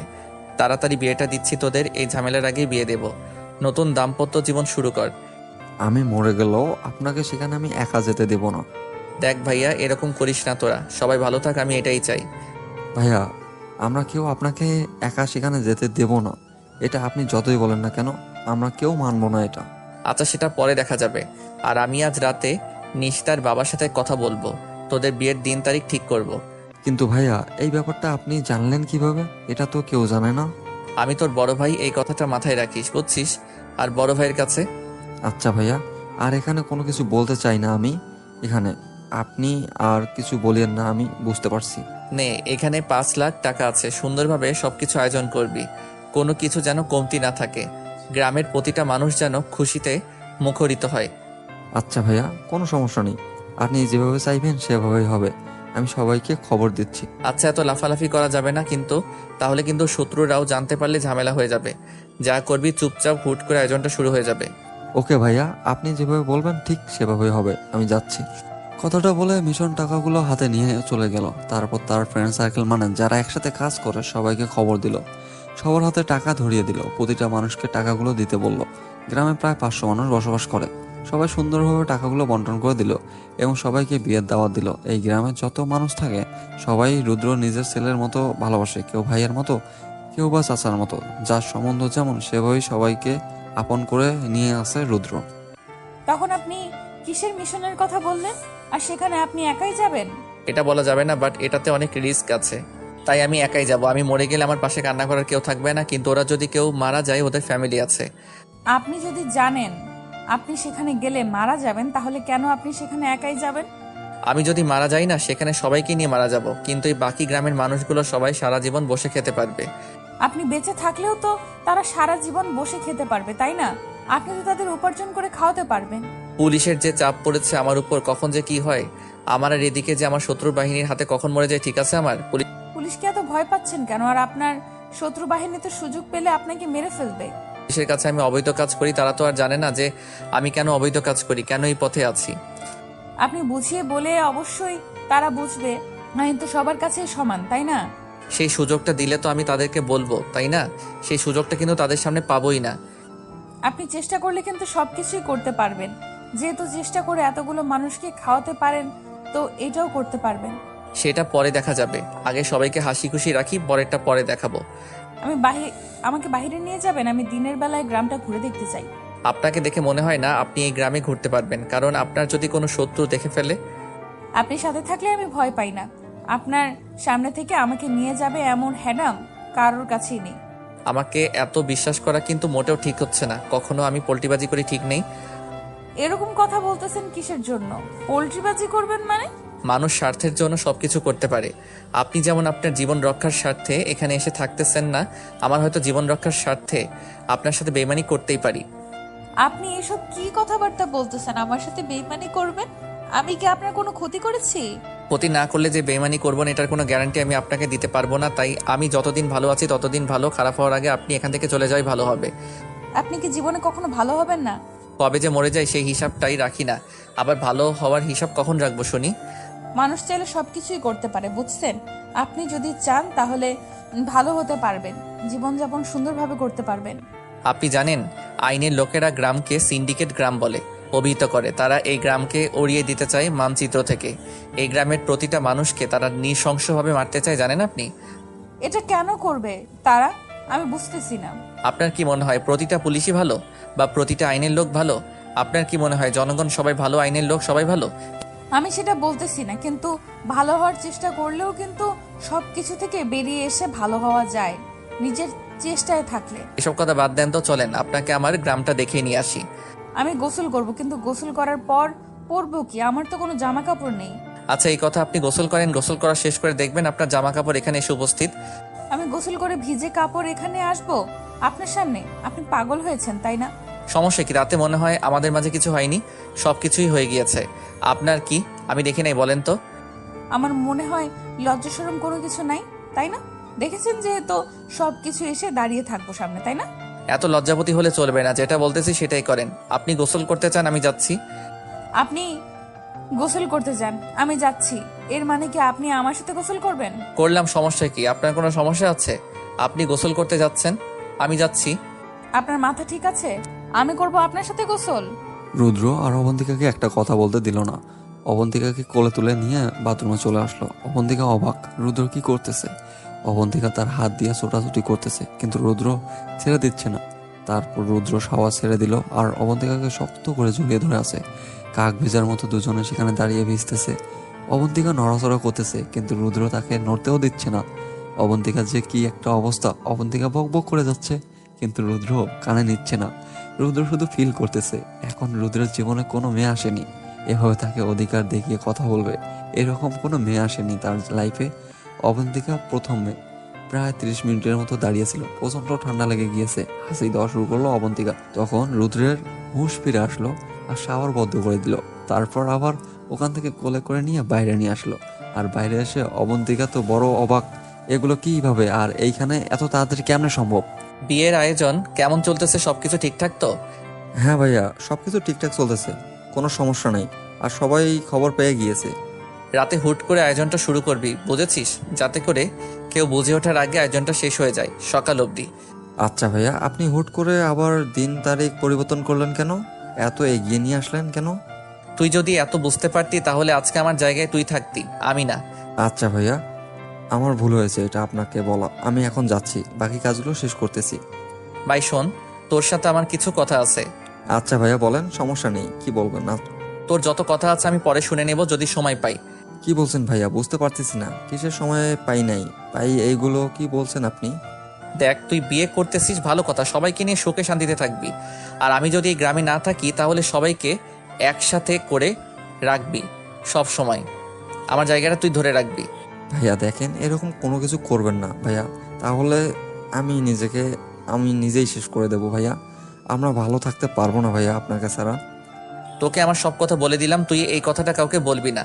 আর সব থেকে বড় কথা হচ্ছে আমি তোর বিয়েতে কতক্ষণ সময় দিতে পারবো জানি না, বাট আমি ভাইয়া প্লিজ এরকম কোনো কিছু করবেন না ভাইয়া। আমরা আমরা আমরা সবাই আপনার জন্য অপেক্ষা করবো ভাইয়া। আপনি ফিরে আসবেন ভাইয়া আমার কাছে, আমাদের কাছে। বাদ দে, তুই তোর মতো মজা কর। আর মনে করবি যে তোর বড় ভাইয়া সবসময় তোর পাশে আছে, সবসময় থাকবে। মিশন কোনো কথা বলতে পারতেছে না, তার মুখ দিয়ে কোনো কথা বের হচ্ছে না, চোখ দিয়ে পানি গড়িয়ে পড়তেছে। কারণ মিশন খুব ভালো করে জানে সেই জায়গাটা কতটা বিপজ্জনক, সেখান থেকে ফিরে আসা কতটা ইম্পসিবল। মিশন এটাও ভালো করে জানে কেন রুদ্র তাদেরকে সেখানে নিয়ে যাচ্ছে না। সেখানে গেলে কম করেও 10 থেকে 15 জনকে মারা যেতে হবে। আর রুদ্র কারোর সাথে কোনো প্ল্যান শেয়ার করেনি সেখানে একা কি করবে না করবে। তারপর মিশন কোনো কথা না বলে চুপচাপ সেখান থেকে চলে গেল মনে কষ্ট নিয়ে। আর রুদ্র মুচকি হাসি দিয়ে মিশনের নতুন দাম্পত্য জীবনের জন্য শুভকামনা জানিয়ে বিদায় দিল। আজকে আপনাকে আমি একটা সত্য কথা বলতে চাচ্ছি, যেটা শোনার জন্য হয়তো আপনি প্রস্তুত না। মানে বুঝতে পারলাম না, কি বলতে চাচ্ছেন আপনি আবার আমাকে? সেটা হলো, আজকে মিশন আর নিশিতার বিয়ে হতে যাচ্ছে। তাদের বিয়ের ডেটটা এগিয়ে নিয়ে আসা হয়েছে। সবাইকে তো অন্য ডেটে বিয়ের দাওয়াত দেওয়া হয়েছে, তাহলে তারা কিভাবে খবর পাবে? সেটা নিয়ে আপনাকে টেনশন করতে হবে না। আপনি আপনার মতো নিজেকে তৈরি করে রাখুন বিয়েতে যাওয়ার জন্য। আপনি না কখন কি করেন কাউকে জানান না, আর পরে সবাই। এত বেশি কথা মোটাও ভালো লাগতেছে না। আর কথা হচ্ছে যে আমি হয়তো রাত্রে আপনাকে সময় দিতে পারবো না। আপনাকে আমার কিছু ছোট ভাই প্রোটেকশন দিবে, কেউ আপনাকে কোনো ডিস্টার্ব করবে না। কেন? আপনি কোথায় যাবেন আর আপনি সেখানে থাকবেন না? আমার এলাকাতে বিয়ে বলে কথা, আমাকে তো একটু এলাকাটা দেখা লাগবে, দেখাশোনা করা লাগবে। হয়তো আমি সেভাবে সময় দিতে পারবো না, বাট মাঝে মাঝে এসে দেখে যাব। আচ্ছা ঠিক আছে, তাহলে আপনি ফ্রেশ হয়ে আসুন, আপনার জন্য খাবার রেডি করি। আপনি না নিজের হাতে খেতে পারেন না, তাহলে আপনি রান্না করলেন কিভাবে? আর আমার জন্য? নিজে খেতে পারি না এটা সত্যি, কিন্তু রান্না তো করতে পারি। এটা তো বলিনি যে রান্না করতে পারি না। আপনার মাঝে আর কত কি লুকায়িত আছে আমি নিজেও জানি না। আপনার মাঝে যে কি কি আছে। আমার মাঝে আরো অনেক কিছু স্পেশাল আছে, যেটা সময় হলে তারপর দেখতে পারবেন। ও আচ্ছা, তাই নাকি? সেই সময়টা কবে হবে আর আমি সেটা কবে দেখতে পারবো? এখন মোটেও কথা বলতে ইচ্ছে করতেছে না। এখন যান, আপনি গিয়ে আপনার কাজগুলো শেষ করেন, না হয় ফ্রেশ হয়ে আসেন তাড়াতাড়ি। অবন্তিকার রুদ্র এর সাথে আর বেশি কথা বাড়ালো না। রুদ্র ভিতরে চলে আসলো আর অবন্তিকার ডাইনিং টেবিলের কাছে চলে আসলো।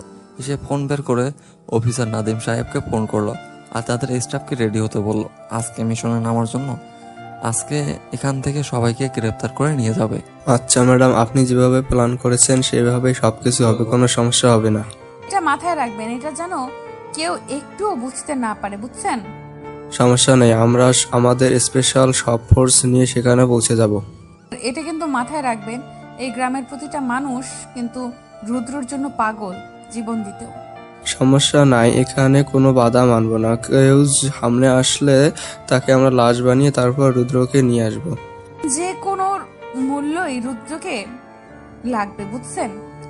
রুদ্রের মাধ্যমে কিন্তু আমরা পুরো গ্যাংস্টার দমন করতে পারবো। আচ্ছা ম্যাডাম, বেশি কথা বলা ঠিক হবে না, আপনি যে কোনো মুহূর্তে ধরা পড়তে পারেন। এটা নিয়ে আপনাকে টেনশন করতে হবে না। আজকে মাথায় রাখবেন, এখানে কিন্তু বিয়ে হতে চলেছে। ভুল করেও কোনো কিছু যেন মিস্টেক না হয়। সমস্যা নেই, কোনো মিস্টেক হবে না আমাদের, আর আমরা চেষ্টা করব সবাইকে জীবিত অবস্থায় ধরার। যদি কেউ মারাও যায় তাতে কোনো আফসোস নেই, কিন্তু রুদ্রকে জীবিত অবস্থায় লাগবে আমাদের পুরো। বুঝছেন আমার বিষয়টা? আচ্ছা ম্যাডাম, তাহলে তো হয়েই গেল। এখন আমরা নির্ভয়ে কাজ করতে পারবো, আমাদের সামনে আর কেউ দাঁড়াতে পারবে না 2 সেকেন্ডও। আর একটা কথা, আমার বাবা মাকে জানিয়ে দিবেন যে আমি আগামীকালকে বাসায় ফিরে আসব। আমাকে নিয়ে যেন আর টেনশন না করে। আপনি পারলে বাসায় একটু কথা বলেন, সেটাও বেটার হবে। আঙ্কেল আন্টির অবস্থা খুব খারাপ। এই অবস্থা, তাদের সাথে কথা বলা সম্ভব না। যে কোনো সময় আমি ধরা খাবো। ঠিক আছে ম্যাডাম, তাহলে আমি তাদেরকে এক্ষুনি গিয়ে খবরটা জানিয়ে দিচ্ছি, আর বাকি সবাইদেরও খবর দিচ্ছি। এখন থেকে মিশন শুরু করে দেন, আর আশেপাশের এলাকার যত আছে সব জায়গায় আমাদের লোক সংখ্যা বসিয়ে দেন। একটা লোকও যেন এই এলাকা থেকে বেরিয়ে অন্য এলাকায় যেতে না পারে। ঠিক আছে, এখন তো এটা করা যাবে না, এটা হয়তো রাত 10টার পর করতে হবে। এখন যদি করা হয় তাহলে বুঝতে পেরে যাবে তারা, ওই দিক থেকে আক্রমণ শুরু হয়ে যাবে। এই কথাটা অবশ্যই আপনি ঠিক বলেছেন, এটা আমার মাথায় ছিল না। ঠিক আছে, আপনি তাহলে এটাই করেন। কথাটা বলে ফোনটা রেখে দিল অবন্তিকা। আজকে তার মিশন কমপ্লিট হতে চলেছে, এটা ভেবে অনেক খুশি লাগতেছে অবন্তিকার। এদিকে রুদ্র তাড়াতাড়ি বেরিয়ে আসলো রুম থেকে। এসে দেখে অবন্তিকা তার জন্য অপেক্ষা করতেছে খাবার টেবিলে। রুদ্র এসে খাবার টেবিলে বসে পড়লো, আর অবন্তিকা খাবার প্লেট হাতে নিল। অবন্তিকাকে দেখে রুদ্র কেমন জানি অন্যরকম লাগতেছিল আজকে। প্রতিদিনের মতো লাগতেছে না আজকে অবন্তিকাকে। অবন্তিকার ভিতরে অন্য কোনো রহস্য কাজ করতেছে আজকে, কিন্তু রুদ্র সেদিকে তোয়াক্কা না করে হয়তো তার ভিতরটা টেনশন কাজ করতেছে তার বাবা খুনিরা আজকে যদি তাকে অ্যাটাক করে এটা ভেবে। আপনি কি কোনো কিছু নিয়ে টেনশন করতেছেন? আপনাকে দেখে মনে হচ্ছে। না না, আমি ঠিক আছি। এমনিতেই খারাপ লাগতেছে। আজ বাবা মার কথা খুব মনে পড়তেছে আমার। কিছুদিনের মধ্যে সবকিছু ঠিকঠাক হয়ে যাবে হয়তো। এখন একটু পরে মনে পড়বে, এটা স্বাভাবিক, যেহেতু বাবা মা আর বাবা মার ভালোবাসা পেয়ে বড় হয়েছেন। এখন আপনি কোথায় যাবেন? আর আমি তো এখন একা একা বিয়ে বাড়িতে যাইতে পারবো না। আমাকে তো সেখানে আপনি নামিয়ে দিবেন, তাই না? আমি এখন আপনাকে মিশনের বাসায় নামিয়ে দেব, আর সেখানে আপনি থাকবেন। আজকে সেখানে আপনাকে থাকতে হবে। আমি এখানে আসবো, তারপর একটা জায়গায় যাব, সেখান থেকে আবার মিশনের বাসায় যাব। আমি তো সেখানে কাউকেই চিনি না, কার সাথে কথা বলবো? আর সেখানে তো আমাকে কেউ চেনে না। গ্রামে কি মানুষ অভাব পড়েছে? অনেক মানুষ আছে, তারা আপনাকে সুন্দরভাবে দেখাশোনা করে রাখবে, কেউ কোনো কিছু বলবে না, সবাই আপনাকে রানীর মতো করে রাখবে। আমাকে রানীর মতো করে রাখবে কেন? আমার স্বামী কি রাজা নাকি? হতেও পারে, বলা তো যায় না। সমস্যা কোথায় আপনার? হলে তো আমি সৌভাগ্যবতী হয়ে যেতাম। আমার তো সেই কপাল নেই যে আমার স্বামী রাজা হবে আর আমি রানী হয়ে থাকবো। অনেক কথা হয়েছে, এখন খাওয়া দাওয়া তাড়াতাড়ি শেষ করে নেন, সন্ধ্যা হয়ে যাচ্ছে। আমি আপনাকে সেখানে নামিয়ে দেব। আমাকে কিন্তু খাইয়ে দিতে হবে, আমার তো আর। ও আচ্ছা, আমি ভুলে গিয়েছিলাম, নেন আমি খেয়ে দিচ্ছি আপনাকে। তারপর রুদ্র অবন্তিকা খাইয়ে দিতে লাগলো, আর অবন্তিকাও বেশ হাসি খুশি ভাবেই খাচ্ছে মন দিয়ে। কোনোভাবে বুঝতে দিচ্ছে না যে আজকে অবন্তিকা তার আসল রূপে বেরিয়ে আসতে চলেছে রুদ্রের সামনে। আর রুদ্র মনে মনে ভাবতেছে হয়তো আজকে অবন্তিকা শেষবারের মতো দেখতেছে, এরপর হয়তো তাদের জীবনে আর দেখা না হতেও পারে। রুদ্র খুব ভালোভাবে জানে সেখানে গেলে ফিরে না আসতেও পারে, বলা তো যায় না, ভাগ্যে যদি থাকে তাহলে ফিরে আসতেও পারে। খাওয়া দাওয়া শেষ করে দুজনে বেরিয়ে পড়লো। অবন্তিকার মিশনের বাসায় নামিয়ে দিল রুদ্র। তারপর রুদ্র বেরিয়ে পড়লো, আর মিশন নদীর ধারে এসে একটা নৌকা করে নদী পার করে সাগর চলে আসলো। ছোট একটা জাহাজে করে সাগরের একটা বড় দ্বীপে এসে পৌঁছালো। ভাই, এখানে তো ঝামেলা লেগে গেছে, সবাই এসে উপস্থিত হচ্ছে, এখানে বড় গ্যাঞ্জাম হবে। তাই চুপ করে থাক, আমি সেখানে এসেছি, কাউকে বলবি না, বুঝছিস? ভাই, না বলে উপায় নেই ভাই, আপনাকে যে কোনো সময় কেউ দেখে ফেললে ঝামেলা হয়ে যাবে ভাই, তার থেকে আগে থেকে বলে দাও ভালো হবে। আমি যেভাবে বলতেছি সেভাবে কাজ কর, বেশি কথা বলবি না। চুপ থাকতে বলছি, চুপ থাক। আচ্ছা ভাই, আপনি যেভাবে বলবেন সেভাবে, কিন্তু ভাইয়া একটু। নিজুম পুরো কথাটা বলতে পারলো না, তার আগে গোলাগুলি শুরু হয়ে গেল চারিদিকে। ভয়াবহ অবস্থা, কে কাকে মারতেছে, কে কাকে কি করতেছে। সেই সময় রুদ্র তার সেই গ্যাংস্টার রূপে ফিরে আসলো। নিজুম অবাক দৃষ্টিতে সেই দিকে তাকিয়ে রইল। এই রূপে কখনো সে সামনাসামনি রুদ্রকে দেখেনি, শুধু শুনে এসেছে। আজকে শুধু নিজুমের সৌভাগ্য হলো রুদ্রের এই অবস্থা দেখার। তারপর রুদ্র তার অগ্নি তাণ্ডব চালাতে লাগলো। চালাইতে চালাইতে অনেক ক্লান্ত সে। সারা রাত শেষ হয়ে ভোরের আলো চারিদিকে ছড়িয়ে পড়তেছে, তাও মিশন শেষ হচ্ছে না। এক অবস্থায় সে জাহাজে আগুন লেগে গেল। চারিদিকে দাউ দাউ করে আগুন চলতেছে, টাকাগুলো জ্বলে পুড়ে ছাই হয়ে যাচ্ছে। যে যার জীবন বাঁচাতে ব্যস্ত, সবাই সবার জীবন নিয়ে পালিয়ে যাওয়ার জন্য সাগরে লাফিয়ে পড়তেছে জীবন বাঁচানোর জন্য। কিন্তু রুদ্র এখনো জাহাজের ভিতরেই আছে। নিজুম তাদের ছোট জাহাজটা নিয়ে বড় জাহাজের কাছে সাইডে গিয়ে দাঁড়িয়ে আছে, আর রুদ্র ওপর থেকে টাকার বস্তাগুলো নামিয়ে দিচ্ছে। রুদ্র ক্লান্ত শরীরে টাকার বস্তা নামিয়ে দিতে দিতে অনেক ক্লান্ত হয়ে পড়লো। শেষ পর্যন্ত তাদের ছোট জাহাজটা টাকায় ভর্তি হয়ে গেল। রুদ্র নিজুমকে চলে যেতে বলল, কিন্তু নিজুম চলে যাচ্ছে না। রুদ্রকে ছাড়া সে যাবে না, কিন্তু রুদ্রর কথা শুনে ভয় পেয়ে চলে গেল। না হলে নিজুমকে মেরে ফেলবে এই ধমকি দিয়েছে নিজুমকে। নিজুম কিছু দূর চলে যেতেই জাহাজে বিস্ফোরক পেটে গেল, আর পুরো জাহাজটা দাউ দাউ করে চলে গেল। আর নিজুম কান্নায় ভেঙে পড়ল। রুদ্র তাহলে কি জাহাজেই পুড়ে ছাই হয়ে গেল? এইখান থেকে কেউ নড়াচড়া করবি না, নড়াচড়া করবি তো মরবি, বুঝেছিস? সোজা হয়ে যে যেখানে সেখানেই থাক। আপু, আপনি পুলিশ অফিসার? আপনি ছদ্মবেশে ছিলেন ভাইয়ের কাছে? তোদের মতো জানোয়ারকে ধরার জন্য মাঝে মাঝে আমাদের মতো কিছু পুলিশ অফিসারকে বাধ্য হতে হয়। আপনি আমাদেরকে ভুল বুঝতেছেন। আপনি আমাদের সাথে এতদিন থেকেও আমাদের উপর আপনার ভুল ধারণাটা যায়নি। তোদের মতো কুত্তাদের আমার খুব ভালোভাবে চেনা আছে, যারা মানুষকে মানুষ মনে করে না, মেরে ফেলতে দ্বিধা বোধ করে না। আপনি সম্পূর্ণ ভুল ভাবতেছেন।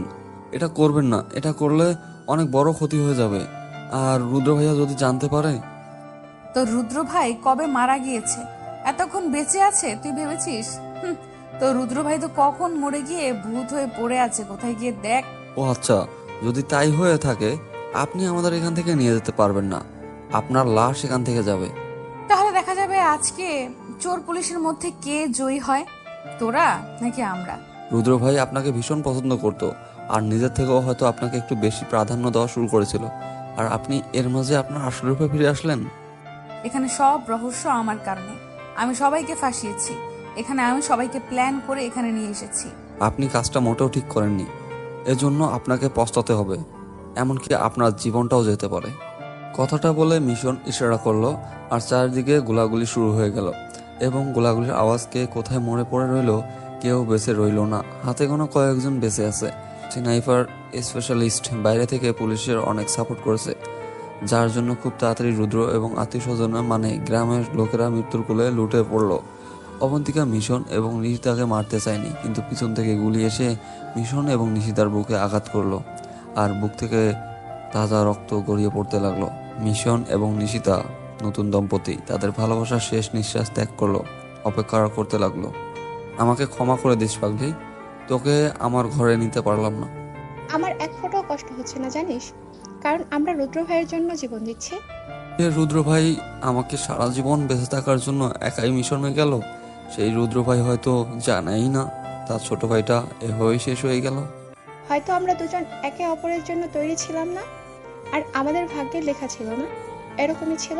আমাকে ক্ষমা করে দিও প্রিয়, কারণ আমি তোমার হতে পারলাম না তোমার সাথে সারাটা জীবন পার করতে। আমাদের মতো মানুষের কোনো মূল্য নেই সমাজে। সবাই ভাবে আমাদের কোনো ফিলিংস নেই। আমরা সবসময় মানুষ খুন করি, কিন্তু কেন খুন করি তার পিছনে রহস্য কেউ জানতে চায় না। সমাজে কেন গ্যাংস্টার তৈরি হয়? বড় লোকদের জন্য। এই বড় লোকেরা যদি গরিবদের সাহায্য করতো তাহলে সমাজে কখনো গ্যাংস্টার তৈরি হতো না। এই সমাজে বড় লোকরা সব থেকে বড় গ্যাংস্টার। তারা গ্যাংস্টার তৈরি করে, তারাই সবকিছু কন্ট্রোল করে। তাদের কিছু হয় না, কিন্তু মরতে হয় আমাদের মতো পাবলিকদের। ভালো থেকো প্রিয়, পরে দেখা হবে তোমার সাথে, আমার মিলন হবে তোমার সাথে আমার পরে। কথাটা বলে নিশিতা আগে মৃত্যুর কোলে ঢুলে পড়লো। কিছুক্ষণ পর মিশন শেষ নিঃশ্বাস ত্যাগ করলো। তাদের ভালোবাসার দেওয়া প্রতিশ্রুতি এখানে এই নিমিষের মাঝেই শেষ হয়ে গেল। নিমিষেই গ্রামটা হাহাকারে পরিণত হলো। চারিদিক থেকে যত পুলিশ ছিল সবাই একে একে ঘিরে ধরলো গ্রামটাকে। তারপর সবাইকে ধরে ধরে মেরে ফেললো, আর যারা বেঁচে ছিল তাদেরকে ধরে জেলে নিয়ে যাওয়া হলো। তাদের ধরে জেলে নিয়ে যাচ্ছে, কিন্তু রুদ্রর কোনো খোঁজ পেল না। অবন্তিকা ধরে নিয়েছে রুদ্র সেই মিশনে মারা গিয়েছে। যদি মারা না যেত তাহলে এতক্ষণে ফিরে আসতো। তারপর অবন্তিকা যে মানুষগুলো জীবিত ছিল সবাইকে কারাগারে নিয়ে যাওয়ার জন্য আদেশ করলো, আর সবাই গ্রেপ্তার করা হলো। তারপর সবাই সবার জায়গায় চলে গেল। মিশনের দিকে তাকিয়ে অবন্তিকা একটু মন খারাপ হলো, কারণ নিশিতা আর মিশন নতুন দম্পতি ছিল। তাদের জীবন শুরু করতে গিয়ে তাদের এই পৃথিবী থেকে বিদায় নিতে হলো। এটা ভেবে অবন্তিকার একটু খারাপ লাগতেছে, কিন্তু নিজেকে সে মানিয়ে নিচ্ছে। তারপর সবাই চলে গেল। গ্রামটা শ্মশান হয়ে পড়ে রইল। রুদ্র যখন গ্রাম ফিরল তখন সে দেখে একটা নদীর চরে কোনোভাবে বেঁচে আছে। তারপর সেখান থেকে একটু নৌকা করে তার বাসার উদ্দেশ্যে রওনা দিল। আর গ্রামে প্রবেশ করে তার মাথা খারাপ হয়ে গেল। এসব কি নিঝুম? আর তোকে আমি আগে পাঠিয়ে দিয়েছিলাম, আর এগুলো কি? গ্রাম এরকম হয়েছে কেন? ভাইয়া, গ্রামের আগের মতো কোনো কিছু নেই। গ্রামটা পুড়ে পুড়ে ছারখার করে দিয়েছে। পুলিশ আর আপনার কাছে যে মেয়েটা থাকতো না, সে হচ্ছে একজন পুলিশ অফিসার। কি বলতেছিস? এসব আমার মাথায় কাজ করতেছে না। পুলিশ অফিসার ছিল মনে, আর এসব করছে পুলিশ? শুধু করে নাই ভাই, সবকিছু তছনছ করে দিছে। গ্রামের ভিতরে গিয়ে দেখেন, আর মিশন এবং নিশিতা আর পৃথিবীতে নাই। কি বলছিস? এসব মাথা ঠিক আছে? কি বলতেছিস? আমি কোনো কিছু বুঝতেছি না। কেন করলে ওরা এরকম আমাদের সাথে? আপনি তো সবকিছু আগে থেকেই জানেন ভাইয়া, কেন করেছে, আর আপনি সেটা খুব ভালো করেই জানেন। কিন্তু এই মেয়েটা যে আমাদের আস্তানা থেকে আমাদের গোপন তথ্য সবকিছু নিয়ে নিয়েছে, আমরা তো কল্পনাই করতে পারিনি ভাইয়া। রহিম চাচা, আলে আন্টি, বরকত মামা, শফিক চাচা সবাই মারা গিয়েছে, কেউ বেঁচে নেই। শুধু আপনি আর আমি দুইজনই বাইরে ছিলাম। আমরা দুজন বেঁচে আছি, আর যারা গ্রামে ছিল সবাই মারা গিয়েছে। আর যারা বেঁচে ছিল সবাইকে থানায় নিয়ে গেছে পুলিশ। তাহলে আমরা বেঁচে থেকে কি করব বল? আমাদের তো বেঁচে থাকার কোনো অধিকার নেই। আমার তো তাদেরকে বাঁচাতে পারলাম না। রেডি হ। ভাইয়া, একটু বুঝে শুনে কাজগুলো করলে ভালো হয় না? এই অবস্থায় কি আক্রমণ করা ঠিক হবে? আপনার অবস্থা দেখুন। আমি মরে গিয়েছি বুঝেছিস? এখন চল, আমি আর জীবিত নেই। এখন তুই যাবি আমার সাথে, নাকি নিজের জীবন নিয়ে পালিয়ে যাবি? ভাইয়া, এটা আপনি কোনো কথা বললেন?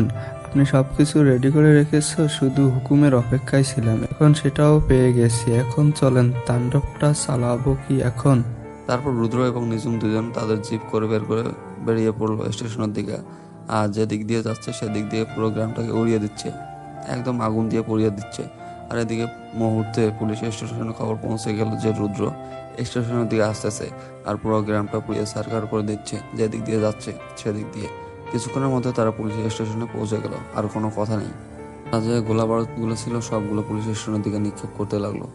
নিমিষের মাঝে পুলিশ স্টেশন যেন একটা জলজন্ত মানুষ মরার কারখানা তৈরি হয়ে গেল। সবাই পুড়ে ছারখার হয়ে যাচ্ছে।